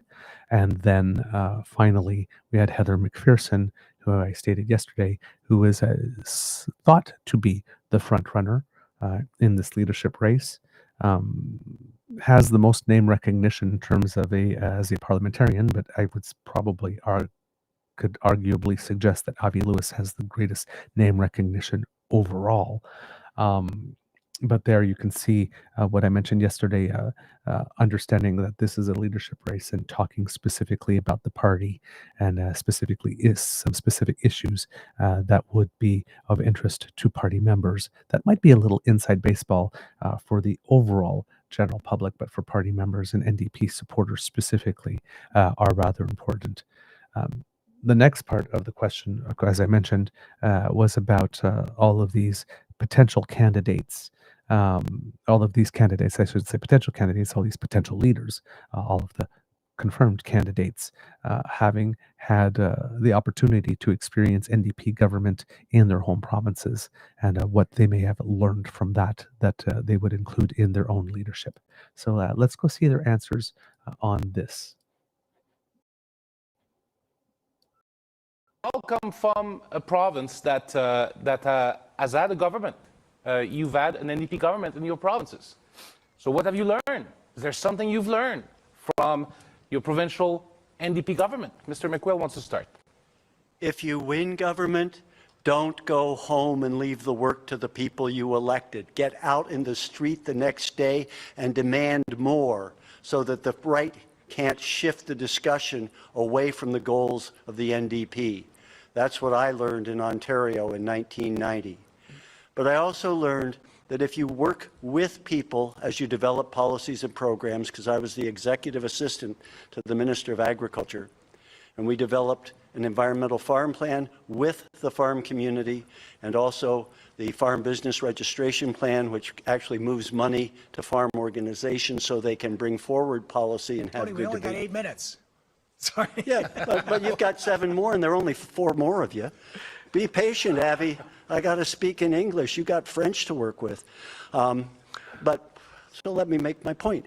If you work with the people that you're bringing forward ideas for, they last, because those 2 programs that the NDP brought in back in 1990 are still there after successive and conservative governments. We've got to work with people. We've got to work from the ground up. And if you're a government, don't get too high and mighty, and at least bring in proportional representation for your province. All right, Mr. Lewis, This over to you. dichotomy of electability versus big, bold ideas, it's a false one. Big, bold ideas that actually are big enough to solve the epic crises we face are how we win. they're how we've always won. When Tommy Douglas brought in Medicare, it was not popular. He had to go to war with doctors. Everybody told him it's impractical, it's too big. And now we have changed the life of generations of Canadians in our daily lives, in our skin, and people will never forget the contribution we made. Look at Rob Canoe. You're asking about provincial premiers. Ran an election where he promised to search the landfill. It was not a popular idea at the time. It's a time for moral clarity and straight talk. And Wab ran on that. The Conservatives ran a disgusting racist campaign, advertising campaign against him. He won the election. He searched the landfill. He brought justice to those families. That's the NDP tradition we need. Solutions as big as the crises we face and the courage to speak straight and honest about them. Okay, I've got Ms. McPherson, then Mr. Ashton. Listen, when we win, when we elect more New Democrats, we get help for people. We get help for Canadians. And for me, I think about Rachel Notley. I think about what she did in Alberta, where she was able to cut child poverty in half, where she was able to take such important steps. And you know, I have to say, when Rachel Notley stood with me and endorsed me at my launch, I was extraordinarily proud, because rebuilding the relationship between the federal NDP and the provincial NDP was a goal of mine from the time I was elected in 2019. You know, when we win, when New Democrats get elected, we make life better for Canadians, and that is so important. That's why we're running. That's why it's so important that we win. Mr. Ashton, then Ms. Johnston, and then Mr. McQuill wants to come back. What I've learned from NDP governments in this country, or even NDP governments in waiting in this country, is we have to fight against the language of hate.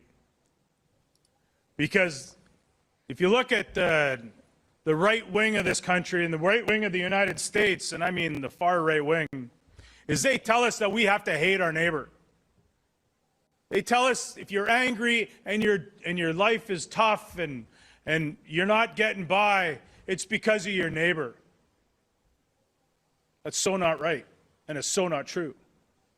You see, if you look at what Jack did, he led with hope, love, justice, and he lifted our party up. And unfortunately, his life was cut too short, or we would have formed government in this country.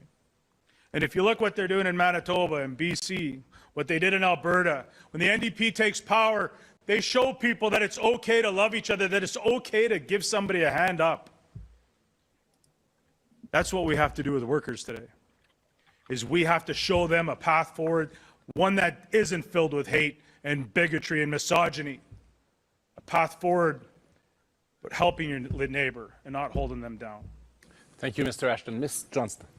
Yeah, having an NDP government means that we get to push back when there's a racist items being tabled in the House of Commons, in Parliament. We just went through a horrific situation in BC where we had a party table legislation that looked to ban the use of any 2S LGBTQIA flag being flown. And it was disgusting. I am so proud that our NDP government made sure that bill did not pass. We're not going to see that enacted. It's not going to go any further. And I'm proud that we have a leader that is going full on against the pipeline threat that appears to be coming strong and hard from Alberta and from the Liberal Party, from Mark Carney. But we must always, always, always stay connected to the grassroots. You are our party. The people are the party. We are just conduits to bring our message forward. The people need to feel and hear themselves in this party because they are what's driving us forward. Thank you. Mr. McQuill, you. And there you go, kids and cubs. I believed that that was those minutes that I showed you were the section of the debate where we had the greatest chance to get to know and learn about the candidates and see them all at their best when they were really warmed up and in the debate and making some cogent, coherent points, each from their various perspectives, putting up in the window for us to see the things that were the most important to them or that they felt was the most pressing, and able to deliver with conviction and assuredness. So hopefully that little segment will give you a little bit of an idea of the 5 candidates that are in the race. As we mentioned, there will be an English language debate, which is said that will have some French involved in it as well, coming from British Columbia sometime in February, and the final vote will take place sometime in March. Not sure whether or not all 5 candidates will be there at that time. As we mentioned before, Mr. McQuail and Miss Johnston had difficulty reaching the $25,000 that they needed to pay by this deadline, or what, I'm not sure if it was the first or the second deadline, in order to be able to continue, and had to do some community fundraising, grassroots efforts to get there. And then there's another installment coming up, I believe, at some point later this month that might look a little more doubtful that they might be able to make. Although we do hope that they do make them, because they are bringing some fresh ideas to the debate that other candidates are responding to and engaging with. And it would be nice to be able to see that continue. In other news with regard to this leadership race, one of the candidates that was touted as being as wanting to be in this race, in fact, the first person who had declared that they would be in this race, and for some reason appears not to be, is Eve Engler. And that's not Eve, E-V-E, but for the French pronunciation of Eve, Y-V-E-S. He is a gentleman from what I can gather might be a little bit more to the militant side, militant left side of the party. And apparently, according to the Globe and Mail, actually, it would seem that the party has rejected him as a candidate. Of course, for some reason, they announced this after the first debate has already taken place. You would have thought that news would have come up earlier.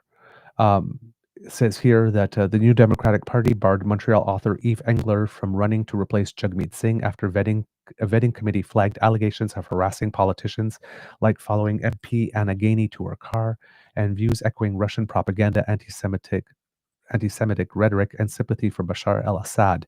Engler disputes these claims, noting his repeated condemnations of Russia's Ukraine invasion and the Jewish origins of the Holocaust industry, term he used. He calls the process Orwellian and hypocritical given the party's history, vowing protests if the decision stands as the leadership vote proceeds amid questions on internal democracy. He posted here, NDP takes Orwellian worldview to deny my candidacy. Up is down, right is left, international law is whatever empire says it is. Democracy is following our rules. The audacity, chauvinism, and absurdity of the NDP vetting committee is a sight to behold. To justify denying party members the right to choose whether they want me to lead the party, the 3-person backroom committee is citing, quote, democracy. In their evidence rejecting my candidacy, they claimed, quote, many of your public positions contradict the NDP's core commitments to democracy, international law, and solidarity with oppressed peoples. Leaving aside the ridiculousness of vetters claiming the mantle of democracy, I have done as much as any other to challenge Canada's role in overthrowing elected governments. I co-authored a book about the 2004 coup in Haiti and have discussed Canada's role in ousting Patrice Lumumba, Mohamed Mossadegh, and Salvador Allende. My latest co-authored book, Canada's Long Fight Against Democracy, details Ottawa's role in 20 US-backed coups. As a detained and left-right marching to the beat of Imperial Canada, the NDP ignored Canada's role in ousting Mossadegh. Even more, the party effectively backed Canada's contribution to overthrowing democracy in Congo in 1960 and seeking to do so in Venezuela in 2019. Claiming that my positions contradict, quote, solidarity with oppressed peoples is a grotesque mischaracterization. I've written books about Canada's role in subjugating people in Africa, Haiti, and Palestine. My activism has aggressively challenged Canada's role in the Holocaust in Gaza. As part of these efforts, I've repeatedly pointed out how the NDP has failed to offer, quote, solidarity with oppressed people. The party formerly backed the racist core group in Haiti and until recently participated in the pro-apartheid Canada-Israel interparliamentary group. Claiming that my positions contradict international law is also absurd. In fact, over the past 2 decades, few have criticized Canada's violations of international law more. Among other things, I have written about how Canadian sanctions often violate international law. In 2020, I wrote, quote, do Canada's unilateral sanctions vote international law? And have supported various initiatives questioning the legality of Canadian sanctions. For its part, the NDP has repeatedly backed Ottawa imposing unilateral sanctions and seems to have entirely ignored whether unilateral sanctions violate international law. I've written about how Canada's support for Israeli and U.S. policy has enabled those countries to violate international law. Too often, the NDP has been silent in these violations of international law. I have also written about how Canada's 1999 bombing of Yugoslavia, which wasn't sanctioned by the UN Security Council, contravened international law. The NDP backed Canada's significant contribution to NATO's 78-day bombing, only turning critical over a month after it began. Unlike Yugoslavia, the Security Council sanctioned intervention in Libya through resolutions 1970 and 1973. Still, the scope of the Canadian-led NATO bombing violated those resolutions. Additionally, Canada's special forces and private security firm Gardaworld's presence in Libya directly contravened the UN resolutions. The NDP voted twice in Parliament to attack Libya. Party interim leader Nicole Turmel also applauded the killing of Muammar Gaddafi, which was a war crime and part of NATO's violation of resolutions 1970 and 1973. During the first official NDP leadership debate on November 27th, not a single question about international affairs or Mark Carney's radical militarism was asked. The NDP has no lessons to give on international law or solidarity with oppressed people. Blocking party members from choosing a candidate in the name of upholding, quote, democracy is simply Orwellian. And that was Eve Engler's response to, at least on Twitter, to have to be. He also wrote a response directly to the NDP Federal Council. Dear Federal Council members, I am writing today to inform you of the results of your undemocratic vetting process. I have copied all correspondence with the vetting committee and our legal counsel so you may judge for yourself the sham process that our campaign has been subjected to.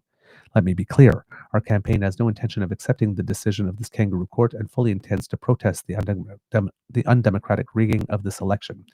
We demand that the Federal Council overrule the vetting committee. We also demand the resignation of all table officers involved in this decision. This process is a prima facie violation of the principles of natural justice. We will not allow it to stand. We will fight this decision by every means at our disposal. Understand that this leadership contest will now be met with a full-blown campaign of protest. We will not allow this undemocratic farce to continue unopposed. In choosing to end democracy in the NDP, your table officers have put the future of the NDP in jeopardy. Any leader, quote, elected through this rigged process will have no legitimacy. The Federal Council has the authority to overturn this decision as the leadership rules arise from a decision of the Council. We suggest you do so. Sincerely, Eve Engler. So clearly not happy about the decision. Clearly, probably Mr. Engler has a much stronger anti-capitalist view than the 5 candidates that were on the stage. But one could... it's an interesting position to take, to say that you want to apply, be very, very, very critical of your party, which he is, and then have your candidacy rejected and claim wanting this situation to be resolved, but also claiming that the entire leadership campaign will be met with large protest. I'm not sure what Mr. Engler's capacity is to arrange such protest that would be disruptive to the point that the general public might notice it and seize upon it and apply pressure of its own. But this is here what he has to state here. Yeah, interesting development here. According to Global Green News, there might be some additional information here. I'm seeing here, this is by no specific journalist cited here.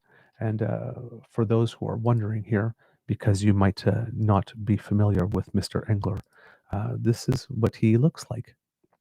So here, this is him speaking at an anti-war rally outside a Montreal area weapons manufacturing plant. So according to this, which probably has much more details on what the NDP position is on this. The New Democratic Party has formally barred longtime anti-war author and activist Eve Engler from appearing on the ballot in the 2025 federal leadership race. Speaking with Global Green News, Engler described the party's vetting process as, quote, sloppy, biased, and fundamentally undemocratic, a decision he sees as a direct attack on both his politics and the broader culture of grassroots activism within the party. The NDP's Leadership Vote Committee accused Engler of a wide range of supposed violations, including problematic foreign policy positions on Rwanda, Russia, and Syria, and an entire section devoted to anti-Semitism, and even allegations of harassment and, quote, lack of commitment to the NDP. Yet Engler says the process behind these accusations was astonishingly thin. In the case of harassment, the committee provided no evidence whatsoever, no complaints, no examples, not even a description of the alleged incidents. For the foreign policy and anti-Semitism accusations, the committee cited Engler's own articles, all of which he and his legal team addressed extensively in a 4,500-word rebuttal. Quote, they just make claims with nothing, no evidence, no names, no incidents, nothing. One of the most bizarre claims was that Engler had publicly stated his intention to run for the Green Party while campaigning for the NDP. The committee's, quote, proof was a fake impersonator account on Blue Sky containing outlandish and obviously satirical posts. Quote, it's literally a parody account, Engler said, laughing at the absurdity, though he noted that the fact the party treated it as real evidence speaks volumes about the quality of the vetting process. The committee also interpreted a 30-minute interview with activist Ken Stone as evidence that Engler was sympathetic to the Assad regime. But in that very interview, Engler explicitly challenges Stone's views, stopping him mid-sentence to clarify that he rejects that depiction of Assad and pointing out the regime's authoritarian nature. None of this, Engler wrote, was acknowledged by the vetting committee. After Engler submitted his detailed rebuttal, the Independent Review Committee responded with After Engler submitted his detailed rebuttal, the Independent Review Committee responded with what Engler describes as a breathtaking minimalism. Instead of addressing a single point, the committee issued a one-sentence decision affirming the exclusion. There were no counter-arguments, no engagement with the documentation, and no sign they had even read the appeal. Engler's lawyer, Dimitri Lascaris, who expected something weak, reportedly reacted with disbelief at the complete absence of justification. Quote, they just ignored everything, literally nothing in response. Engler argues that the deeper meaning of the exclusion becomes clear when looking at foreign policy allegations. The NDP accused him of contradicting democracy, international law, and solidarity with oppressed peoples, a claim he finds surreal given the party's own record. He notes the NDP's past support for NATO's bombing of Yugoslavia, the Libya war in violation of UN resolutions, and the first 5 years of the war in Afghanistan. The committee, Engler says, is composed of people who appear deeply internalized into official Canadian foreign policy ideology and seem genuinely unaware of how disconnected their worldview is from global reality. Quote, they really flipped the world upside down. But for Engler, the most striking pattern in the decision is that it functions as a systemic attack on activist political culture.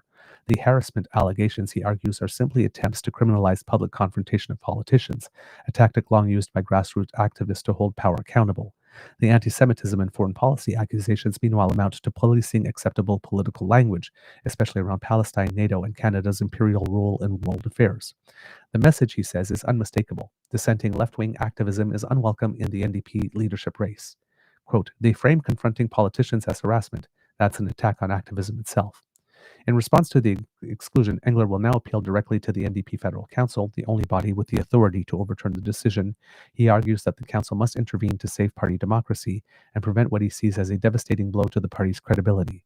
Whether they act or not, he warns, the fallout will not disappear quietly. And there you have it, kids and cubs. Some news from the NDP leadership race and some controversy afoot. Another piece of news that came out that I wanted to mention here because I am a francophone.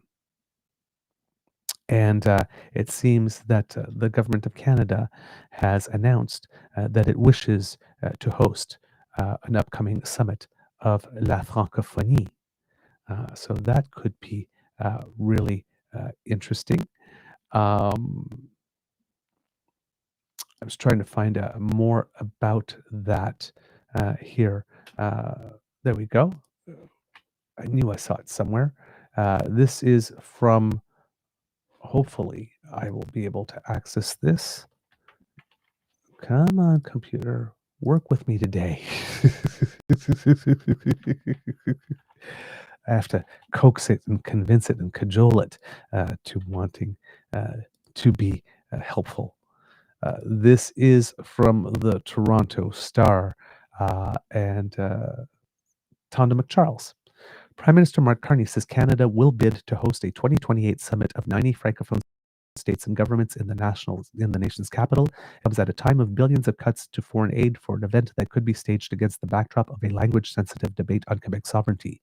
Speaking mostly in English at a breakfast of National Capital Region mayors, Carney said in French that Canada, quote, is a proudly bilingual country, and the bid will deepen trade and cultural ties within the network of francophone nations, noting many are in Africa. The Prime Minister, during an onstage discussion with Ottawa Mayor Mark Sutcliffe, said a summit would highlight Francophone pride in Canada, show how much we live and work in two official languages, and generate commercial and cultural activity, adding, quote, it will be fun. A massive international event, the biennial summit draws leaders and delegates from 90 states, governments, and organizations which share French as a common language. Canada, Quebec, and New Brunswick are separately members.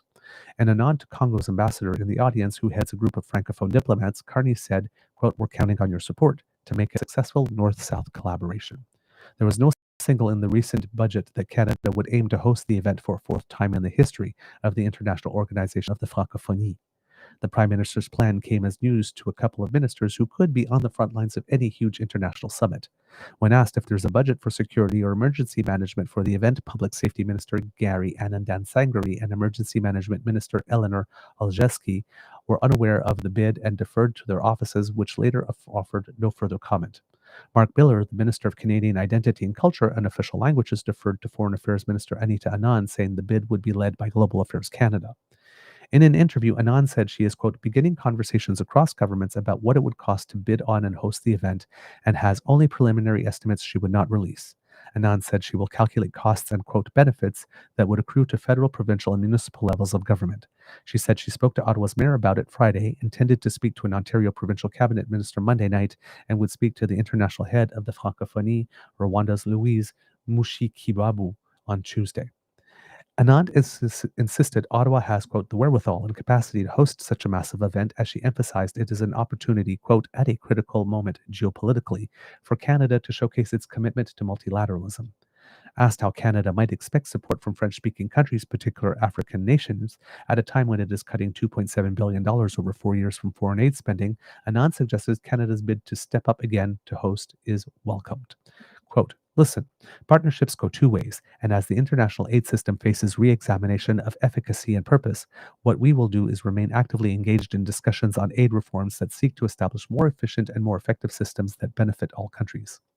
Anand said the government also believes there's a benefit in the context of any domestic debate around Quebec's place in Canada, saying hosting La Francophonie, setting the example internationally and domestically, will be highly significant and instructive in terms of our commitment to the French language. She said the French language and culture are, quote, core to Canada's identity. The prospect of a summit came as news to many MPs. Conservative foreign affairs critic Michael Chong said, quote, Canada is an important member of the Francophonie, and we welcome our participation in the Francophonie and welcome the opportunity to host the Francophonie here in Canada. Bloc Québécois MPs, however, questioned Carney's announcement. Quote, we know that Canada is not a bilingual country, Rivière-du-Nord MP Réal Fortin said. There's something that's something that is already clear for all of us. Lac Saint-Jean BQ MP Alexis Brunel du CEP said, good. If for once the government is interested in French, we'll see what's to come, because last week his Minister of Official Languages said he was tired of the debate around the decline of French. And I will say it again, as a Francophone, I too am tired of the debate on the decline of French. There is a decline of French. We acknowledge it. I'm just tired of the debate. I would like us to move to actually doing something about it, rather than debating and then claiming victim status because somebody says that they're bored with the debate. Let's get to some action. That led to a firestorm of criticism in the House of Commons, with the Conservatives joining the BQ in denouncing Miller. Others were delighted with the bid. Liane Roy, head of the Fédération des communautés franco-acadiennes, said in a written statement that her organization had lobbied the government to pitch to host. Quote, "These are opportunities that help reinforce Francophone pride at the heart of our communities. We are ready to work with the federal government to organize a strong citizen and cultural component during the summit to show the entire world the diversity and richness of Canadian francophonie," Roy said. So there you go.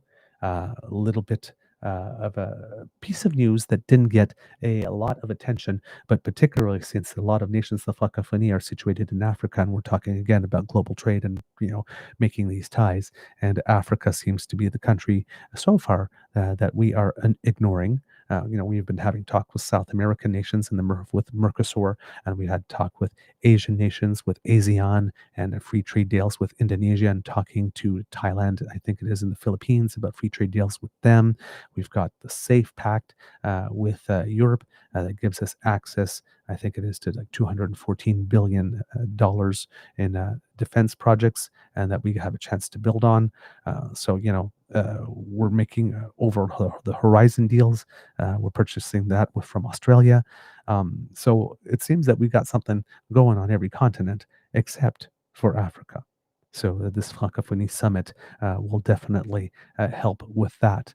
And hopefully there will be arrangements and announcements stemming from that. But hopefully we'll have some before that, because like I said, if we get the right to host it, that doesn't happen until 2028. And we should probably be moving on making a better and closer ties with African nations prior to 2028. We should probably get on that. All right, kids and cubs. And with that, I think that that's all I have for you today on this episode of the Daily Beaver Morning Show. We hope that you love listening to us because we love making this for you. Remember, sharing is caring and word of mouth is priceless. So please tell your cubs all about us.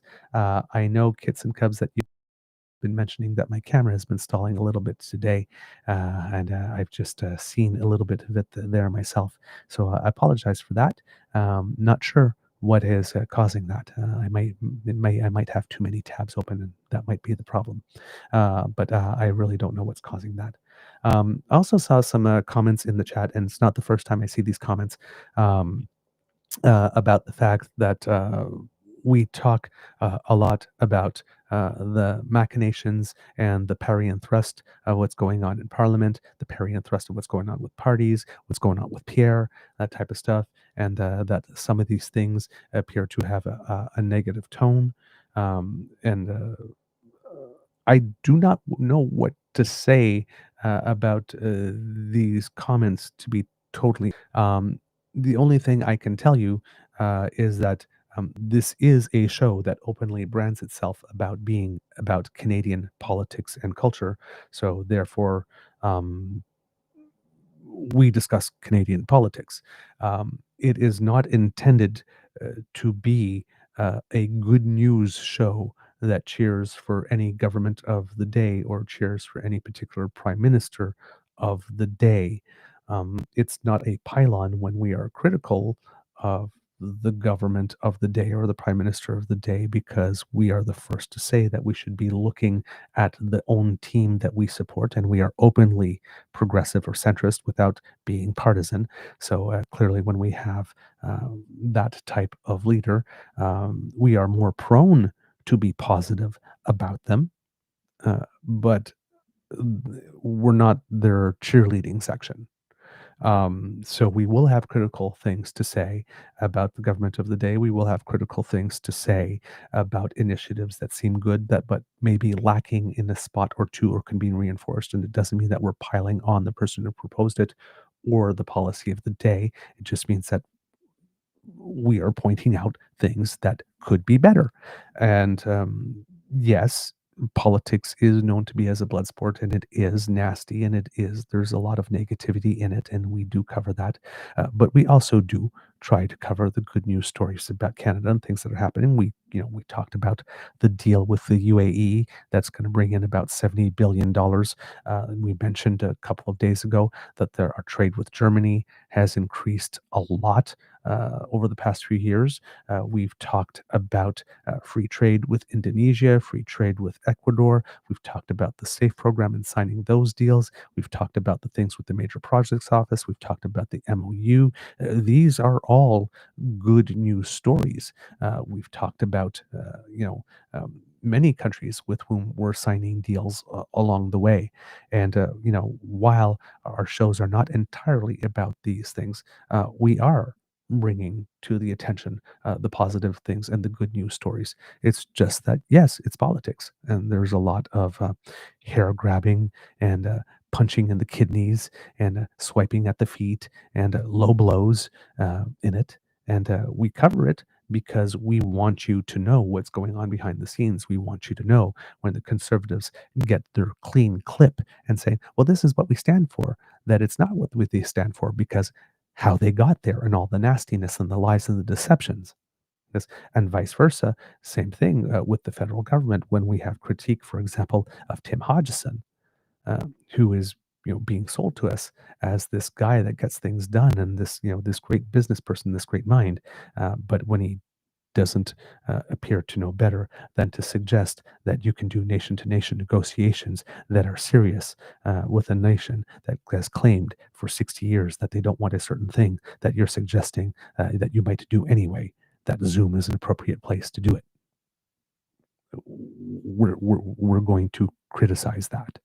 So I apologize sincerely if we are not meeting your expectations because we like to meet the expectations of our audience, but it's not going to be the government is right 100% of the time, and Mark Carney is a genius 100% of the time, and that only the good news that affects Canada without any of the parry of thrust. We like politics. We're political junkies. We like the parry of thrust. We're interested in that. We like what it says about people and their motivations and their dynamics, and we like to bring that to you. So I just wanted to address the comment because, listen, I understand the news is negative. And I understand that there's a lot of people talking about Canada, and it would be nice to have a source, that gives all the positive news and all the positive developments. And maybe there's a market for that, a show that only does the positive news. Everybody's talking about Canada. Here's 30 minutes today or 1 hour today about all the things that are going well that didn't make the news. But that's not our show. We try to bring those elements in, but that itself is not the full context of our show. So I am sincerely sorry that we are not meeting your expectations. If you want more of that, and we can definitely try to make an effort to try to find more of those stories and dedicate more time. But when you have an OPP investigation announced, when you have an opposition party trying to play games and corner another party, we need to let Canadians know that their time is being wasted or that their intelligence is being insulted. So that's what we try to do here on this show, while trying to include as many positive elements as we can, which is why we often talk about Canadians who make us proud, so that it can't, so that it's not all doom and gloom all the time. We do consciously try to make that effort, just so you know. Like I said, I'm sorry if we're not able to do it in a quantity that is sufficient to make the show enjoyable. But we report on what's out there and what catches our attention and what we think you should know.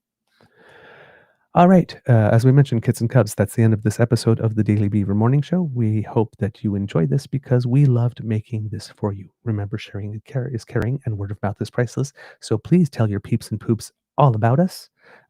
It really makes us happy when you do that, especially when you include a little bit of yourself and say why it is our content did resonate with you. That means the world to us because that's advertisement that we just can't buy. Kids and cubs, if you would like us to help you because you might be on the go, hopefully soon. Our podcast versions of our show will be available to you once again.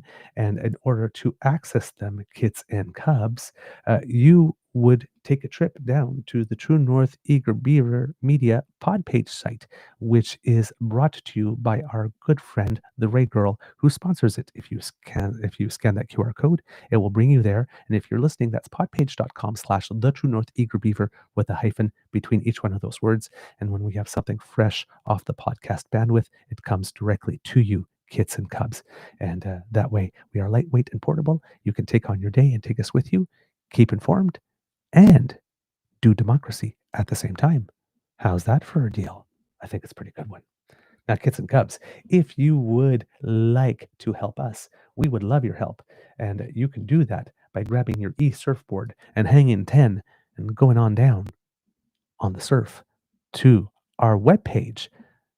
Well, not our webpage, but our YouTube page on the web, more precisely. Kids Cassie and Elaine will be very, very happy that you paid a visit, and even happier if you get freaky and smash with our buttons, like, share, and subscribe. Give them a little tickle, because you know we ain't fickle. That QR code that just appeared in the corner will bring you right there. And thank you so much to everyone who is watching, who is making our numbers grow, kits and cubs. Over the course of the night while we were sleeping, we grew to 27,900 subscribers, just under 28,000. Ooh, is it possible? Can we reach 30,000 before the end of the year? That would be really, really nice. And we would love your support, kits and cubs, in making that happen. So if you can, click our buttons. Thank you so much, eh?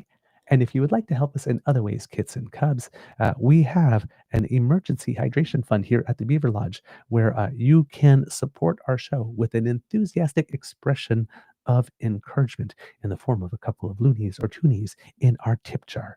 Contribution to the Eager Beaver Lodge's emergency hydration fund makes sure that you get to keep your favorite beaver nice and moist.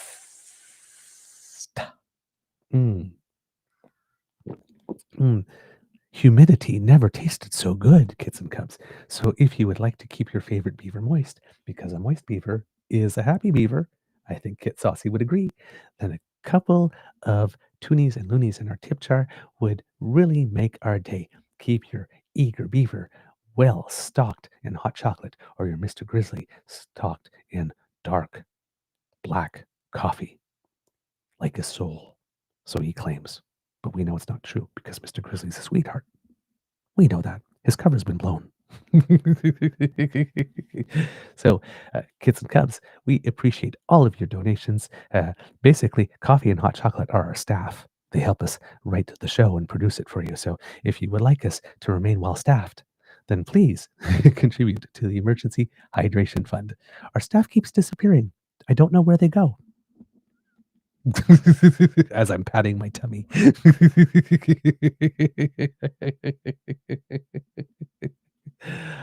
Kids and cubs, thank you so much for your generous contributions. And if you're looking, of course, to buy Canadian, truenortheagerbeaver@gmail.com is our email address, and you can send us a direct bank transfer.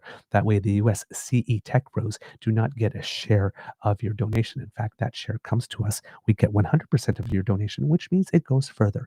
And if you can donate also on Super Chat, and we have memberships on our YouTube channel, and that helps us a lot when you support us that way. So all the ways you offer support, kids and cubs, really means the world to us. And you don't have to do it financially if you're not able to, because you know we don't mind.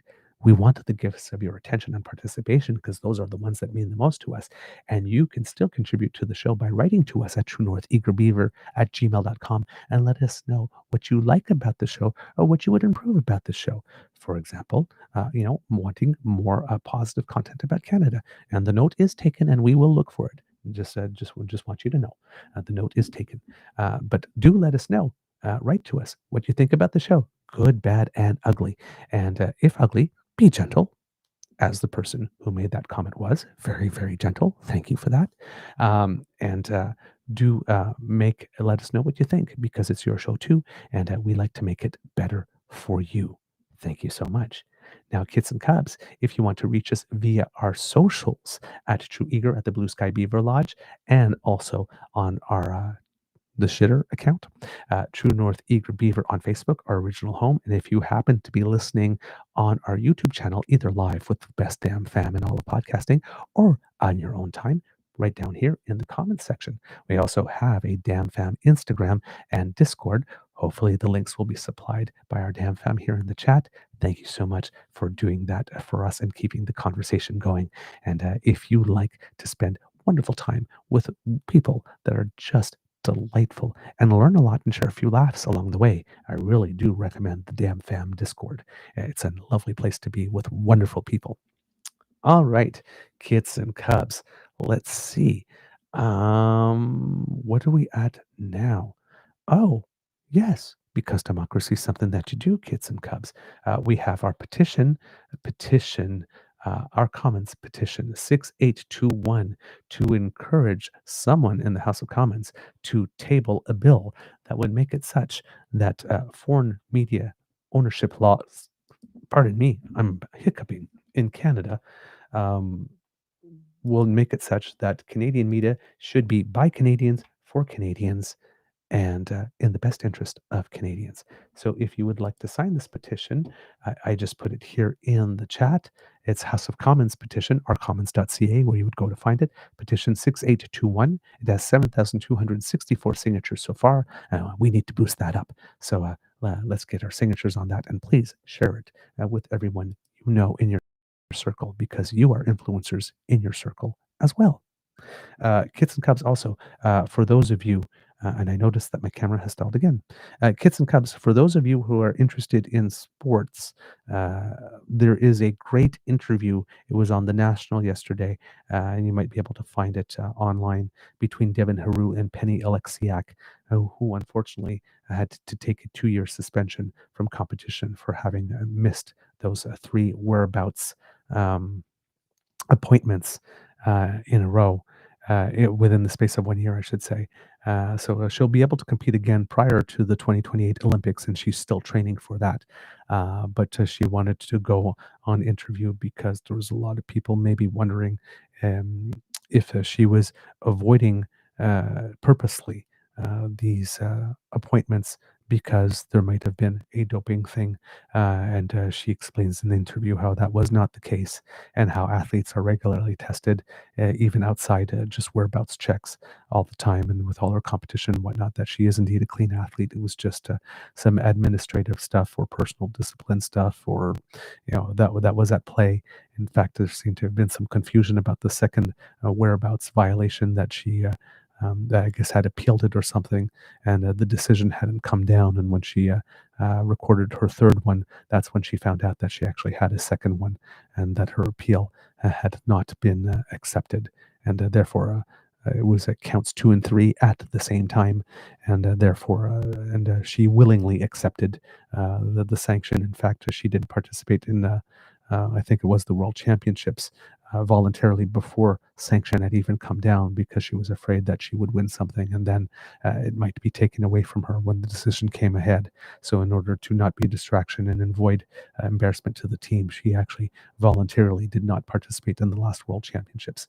So Penny Alexiak, being as transparent as she possibly can, sharing what she's comfortable with, because she's not sharing everything, but sharing what she's comfortable with. And Devin Haru always does a great job, and in this case, it was asking some hard questions in a delicate, with a certain delicatesse. We have to remember that Penny Alexiak is one of the most decorated Olympians in Canadian history. So a lot of people love her and care about her and want her to be well. So the questions, he had to ask the hard questions, but he did ask them with delicatesse and concern. And like I said, he always chooses the right tone. He's just great at his job. So I very highly recommend that for you, kids and cubs, if you have the opportunity. And you know what? I'm going to make that my words of wisdom today as well. Just check out the interview. It's like I said, It's not entirely satisfying because we probably would have wanted more from most people would have listened to that and wanted more from Penny as to the reasons for which the 3 whereabouts appointments were missed. Uh, but like I said, nobody has any reason to doubt what she's saying, and clearly everybody has the ability, the right to keep to themselves that which they wish to keep to themselves.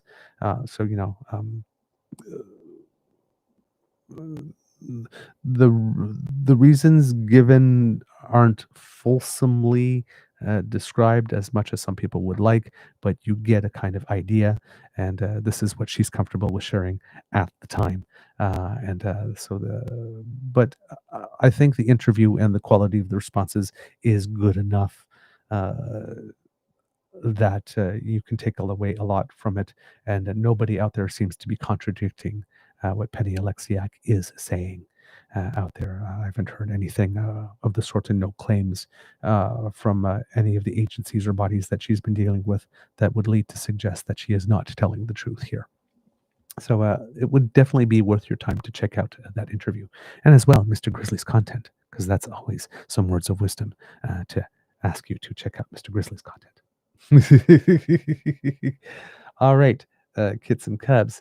So yes, democracy is something that you do, words of wisdom. So I guess I'm going to say, kits and cubs, it could be a tough world out there. So please be kind to and gentle with yourself. And with that, kits and cubs, audience participation time. On the count of 3, would you please say, Mr. Beaver, please cue the cock on 1, 2, 3. Let me hear it. Ooh, I love it. I love it when you do that, kits and cubs. Everybody does it in unison. I don't know how you manage to all do it every single day, all at the same time, even though you're all in different places and can't hear each other. But magically you do. And when you do, it makes my little beaver heart happy.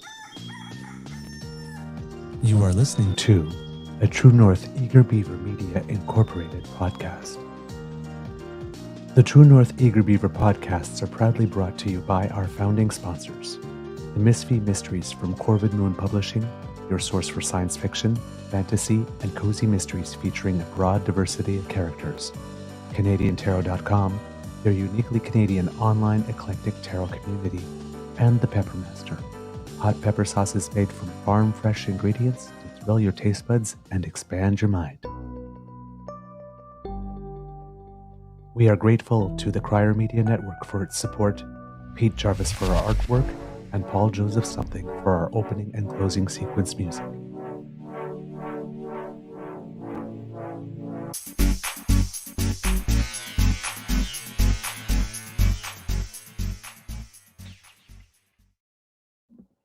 All right, kits and cubs, a little bit of news of Canadians who make us proud. This comes to us via CBC. They have a service that's called The Buzzer, if I am not mistaken, that brings us a good, how would you put it, a good collection or a curation, as I should say, of events that have been going on, and gives it to us in a nice little package. So congratulations to Shea Gilgeous-Alexander, who was voted the Canadian Athlete of the Year. This is his second Northern Star Award for Canadian Athlete of the Year. It seems that it was deemed that his achievements were more notable than those of Summer McIntosh, who had won 4 individual gold medals at the World Championships, and I think broke one world record along the way and set another Canadian record somewhere along the way. The other finalists were Rachel Homan, the curler, who won her second consecutive world title, Sophie de Goody, who won the Global Player of the Year at the final of the Women's World Cup of Rugby, and hammer thrower Cameron Rogers, who added a second straight world title to her Olympic gold from last year. But still, and you will notice that all the other finalists were women. But Shea Gilgeous-Alexander, in his Quest this year. He plays for Oklahoma City in the NBA, and he had the team had the best regular season record at 68-14. This season, their league's best at 23-1.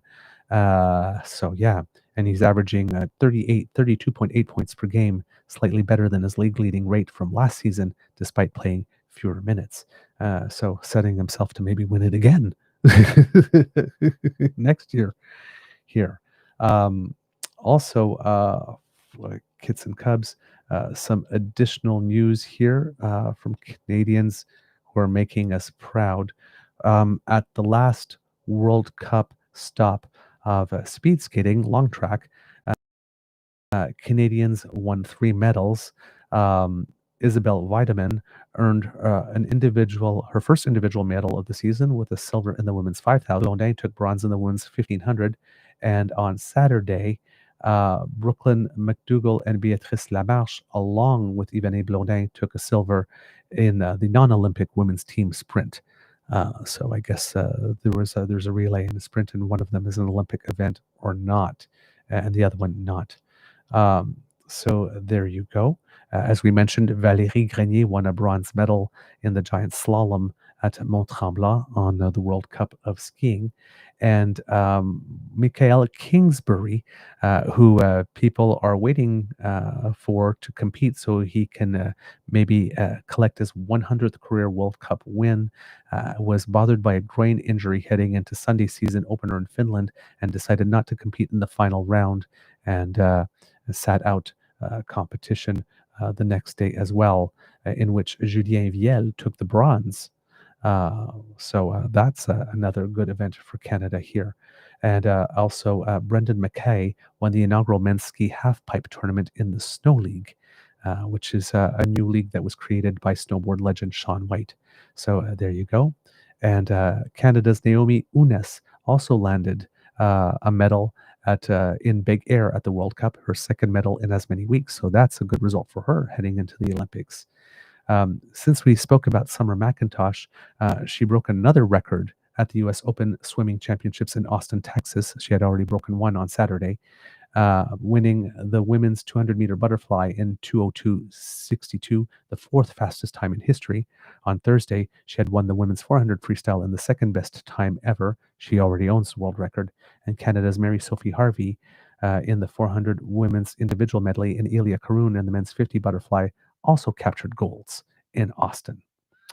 So there you go. And finally, Canada's para hockey team lost 2-0 to the United States in the final of the Para Cup tournament in Dawson Creek, British Columbia, which was the final international event before the Paralympic Games in Italy this March. The Americans have won 4 straight Paralympic golds, including victories over Canada in the last 2 finals. And actually, finally, because I lied, Canada's para-Nordic skiers won 12 medals at the season-opening World Cup meet in Canmore, Alberta. Madison Mullen and 3-time Paralympic champion Natalie Wilkie led the way with 3 silvers apiece, while 12-time Paralympic medalist Mark Arendz earned a pair of bronze as he tries for his 5th overall World Cup title. Lots of Canadians making us extremely proud here.